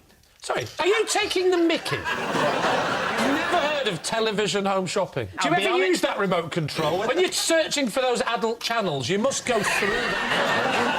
As soon as I see a blender now, it's all over. Sorry, not blender, Brenda. I have heard of shopping TV. I've never really watched any. But you're acting as though the whole concept is alien to you. Just want to nail the concept. I'm not disputing its existence. German shopping TV. Yeah. You're there Yeah. saying in English Yeah. about the things you're selling. Yeah. And then Linda is what stands next to you and translates. No. She sits in another little room, like in a sound booth. So And you never dubs see... you live? Dubs me live. You never see Linda. How does she know what you're going to say? Oh, she is that good. As the words are coming out of my mouth, it's like she's in my head and she just knows what to say. So she's also psychic? Yep. What sort of things would you be saying on the show? And today we've got this fantastic demonstration. I'm going to Today, teach you how to demonstration make fantastico, this sagt using this paper, Yeah. these scissors. Scissors, this a weißen pot of kleinen glue. Burschen packen. That is great. They're really good. Are you on by yourself or with a host? With a host. So Always. and the host is speaking in German. So how do you communicate with the host? Because when the host starts speaking in German, I've got a little earpiece and Linda talks into my ear and tells me what they say in English. Linda's an unusual name for a German lady, isn't it? Linda? Linda. Oh, that was better. Sorry, I should have said Linda. Is she German? Well, I mean, she's not. She's from Accrington and she owns a monkey. But in your story... I don't know whether Linda is an unusual name in German at all, actually. How many German women have you known called Linda? How many German women have you known? David, I don't think. how many women have you known? Right, David, who would you like to quiz next? Bob. Right. Right, you blew up Linda's caravan. Yes. Husband's caravan, family caravan. Right. OK, tell us how you came to blow it up. Linda works at the local commercial fishing lakes where I fish, down in Kent. She works in the bait shop. Where does the caravan come into it? I talk to Linda every time we go. She comes and checks your tickets, checks what you're fishing with and for. What are the options of fishing for? Well, you could fish for a carp or you could fish for a perch. You really want to know about fishing? Yes. No, that's a good point he makes. Yeah, sorry. The thing is that we want to get to is the caravan being blown up. How did you come to blow up her caravan? Thank you. I got talking to Linda on many occasions, and she told me that her husband is in demolition. And I said how much I would like to blow something up. I think, wouldn't a lot of people? I'm not... Definitely. Yeah, blow something up. Who doesn't want to blow something up? And her husband, is it Len? I don't know. Well, we don't know. Maybe his name's got a question mark in it. It's called Len Question, exactly. His nickname's Pothole. Pothole. Pothole? Yeah, because he comes around unexpectedly or something. What you want from a demolition expert. So one time I was fishing, said, if you would like to, we have an old caravan in one of our paddocks. And Len said, you can blow it up. And I blew it up. How did you blow it up? You're not going to believe me, but one of those. But did you take any part in placing the explosives in advance? So Len set the charges, or whatever. Is that his middle name? How big an explosion was it? One side of the caravan went... Just one side Straight of it. past you. Straight past Asda, right through town. Bang! So I don't know whether he set it wrong. I was hoping for, like... The whole thing. And what about your gear? Nothing. I was... Nothing? No. Len Question knows what he's doing.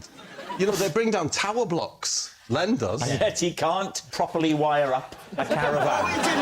Don't disrespect Len. Len's terrific. Is that his third name? Lee had a pretty mundane claim. Remind us of what it was. This is Linda. Her monkey beat me at Snap.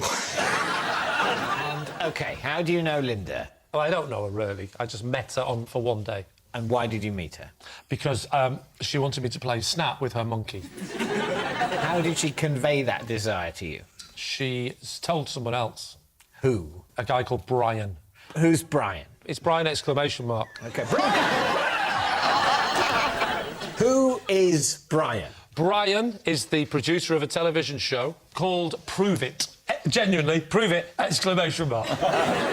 Saying what? That she had trained her monkey to play Snap, and she trained it so well that it was beating people. I'd been asked to go on the show. And my daughter loves the programme Prove It! Exclamation mark. She's always saying it, you know. I'll say, hey, I'm your father. And she says... So it was a thing on this TV show... Correct. That you had to play Snap against Linda's monkey. What type of monkey? It's your classic error on the card. I don't write these cards. It was a chimpanzee. Could the chimpanzee say the word snap? In chimpanzee world, you don't have to say it. You just have to hit the button. The button? The button. One of them is for Snap, one of them is for blowing up a caravan. Neither of us were allowed to say Snap. We both had a button, and we had to sort of look at each other and then look at the monitor, which was in front of us like that, and then go. Yeah. And you look at all these images, and when two of the images are the same on the run, because it's not cards, it's images, he would look a bit wistful when it was a banana. When I say wistful, I don't mean he was wanting to play another card game. The purpose of the exercise was because it was a monkey stroke ape sanctuary, and as long as the monkeys could stroke the apes, they were allowed to stay. It was a monkey stroke ape sanctuary, and she would teach them how to play Snap. Had they trained these chimpanzees to do anything else? One of them presented a shopping channel in German. So, there we have it. Is Linda Sarah's Teutonic twin, Bob's blast buddy, or Lee's primate pal? Well, I find myself in the strange situation of thinking that it's Lee. Can I just remind you? Yes? I did say I beat a monkey at Snap. You said a monkey beat you at Snap? Yes, I did. That's right. No, you're quite right. If you'd said the other thing, I wouldn't have believed that. I mean, what about Sarah and the shopping channel? I think there is no doubt that if what she does is dub people into German on shopping channels in Germany, she is most likely to be German, which makes it very suspicious that you didn't just go, yes, she's German. Yes. The great irony about this conversation, and you never asked me, is she genuinely can speak monkey. What about Bob and the caravan? You don't seem to be considering that. That could be true. I like the idea of, like, Bob just having a moment of tranquility while fishing and then going, I really want to blow something up. What's it going to be? It's Lee. You think it's Lee? That's what I think it is. Do you think it's Lee? I think what you think, Captain. I think Go for it. Oh, you are dynamic. I love this. Linda, would you please reveal your true identity? I'm Linda.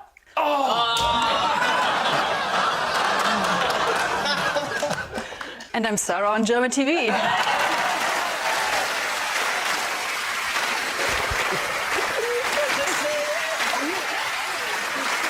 Thank you very much, Linda.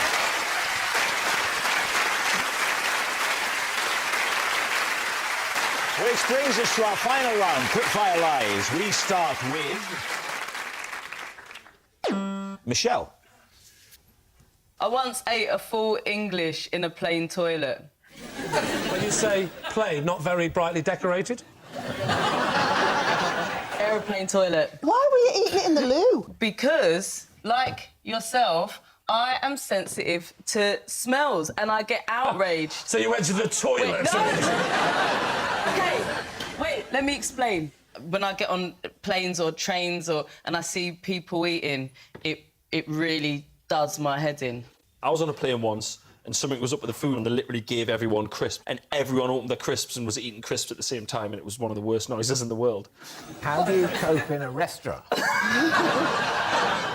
You feel like standing up and going, oh, give it a rest, some of you! You're on the plane, the full English arrives to your table. It's outside food. You brought it on board with you? Oh, I see. I didn't want to impose my outside from the plane food on the plane. Right, so it's for everyone else's benefit? I'm a selfless person. I think we've established that. So you put the lid down and you're sitting on it, using it as a seat, obviously? Or did you sit on the floor and use it as a table?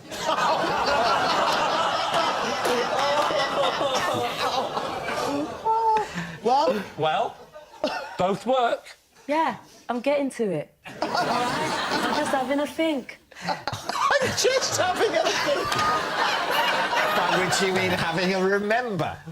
Remember, sitting on the toilet like a normal person. Well, you say that. A normal person has got the lid down whilst eating a full English breakfast. At least I assume the lid was down. Yeah. Well, you never know. You might have been multitasking. Yeah. So I'm sat on the toilet having a munch.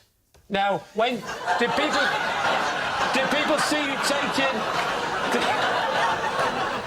Did people see you taking the food into the toilet? No, because they're minding their business, Lee. My mind's in my business, but I tend to sort of look at people walking into toilets with full English breakfast. Sarah, what are you thinking? There's no way that can be true. You would go so far down in my estimations if that was true. Right, Robert Mortimer. I think that it's probably a lie. If that helps. Well, it does, because I need to know what you think, and you've told me. I think it might be true, but I'll go with my team and say it's a lie. They're saying it's a lie. Michelle, was it a lie or was it the truth? It is, in fact, sorry, Sarah, I am disgusting. It's the truth.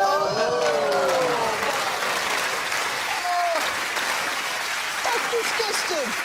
Yes, it's true. Michelle did eat a full English in a plain toilet. All that noise signals time is up. It's the end of the show. I can reveal that David's team have 3 points and Lee's team have 2. Thanks for watching. We'll see you next time. Good night.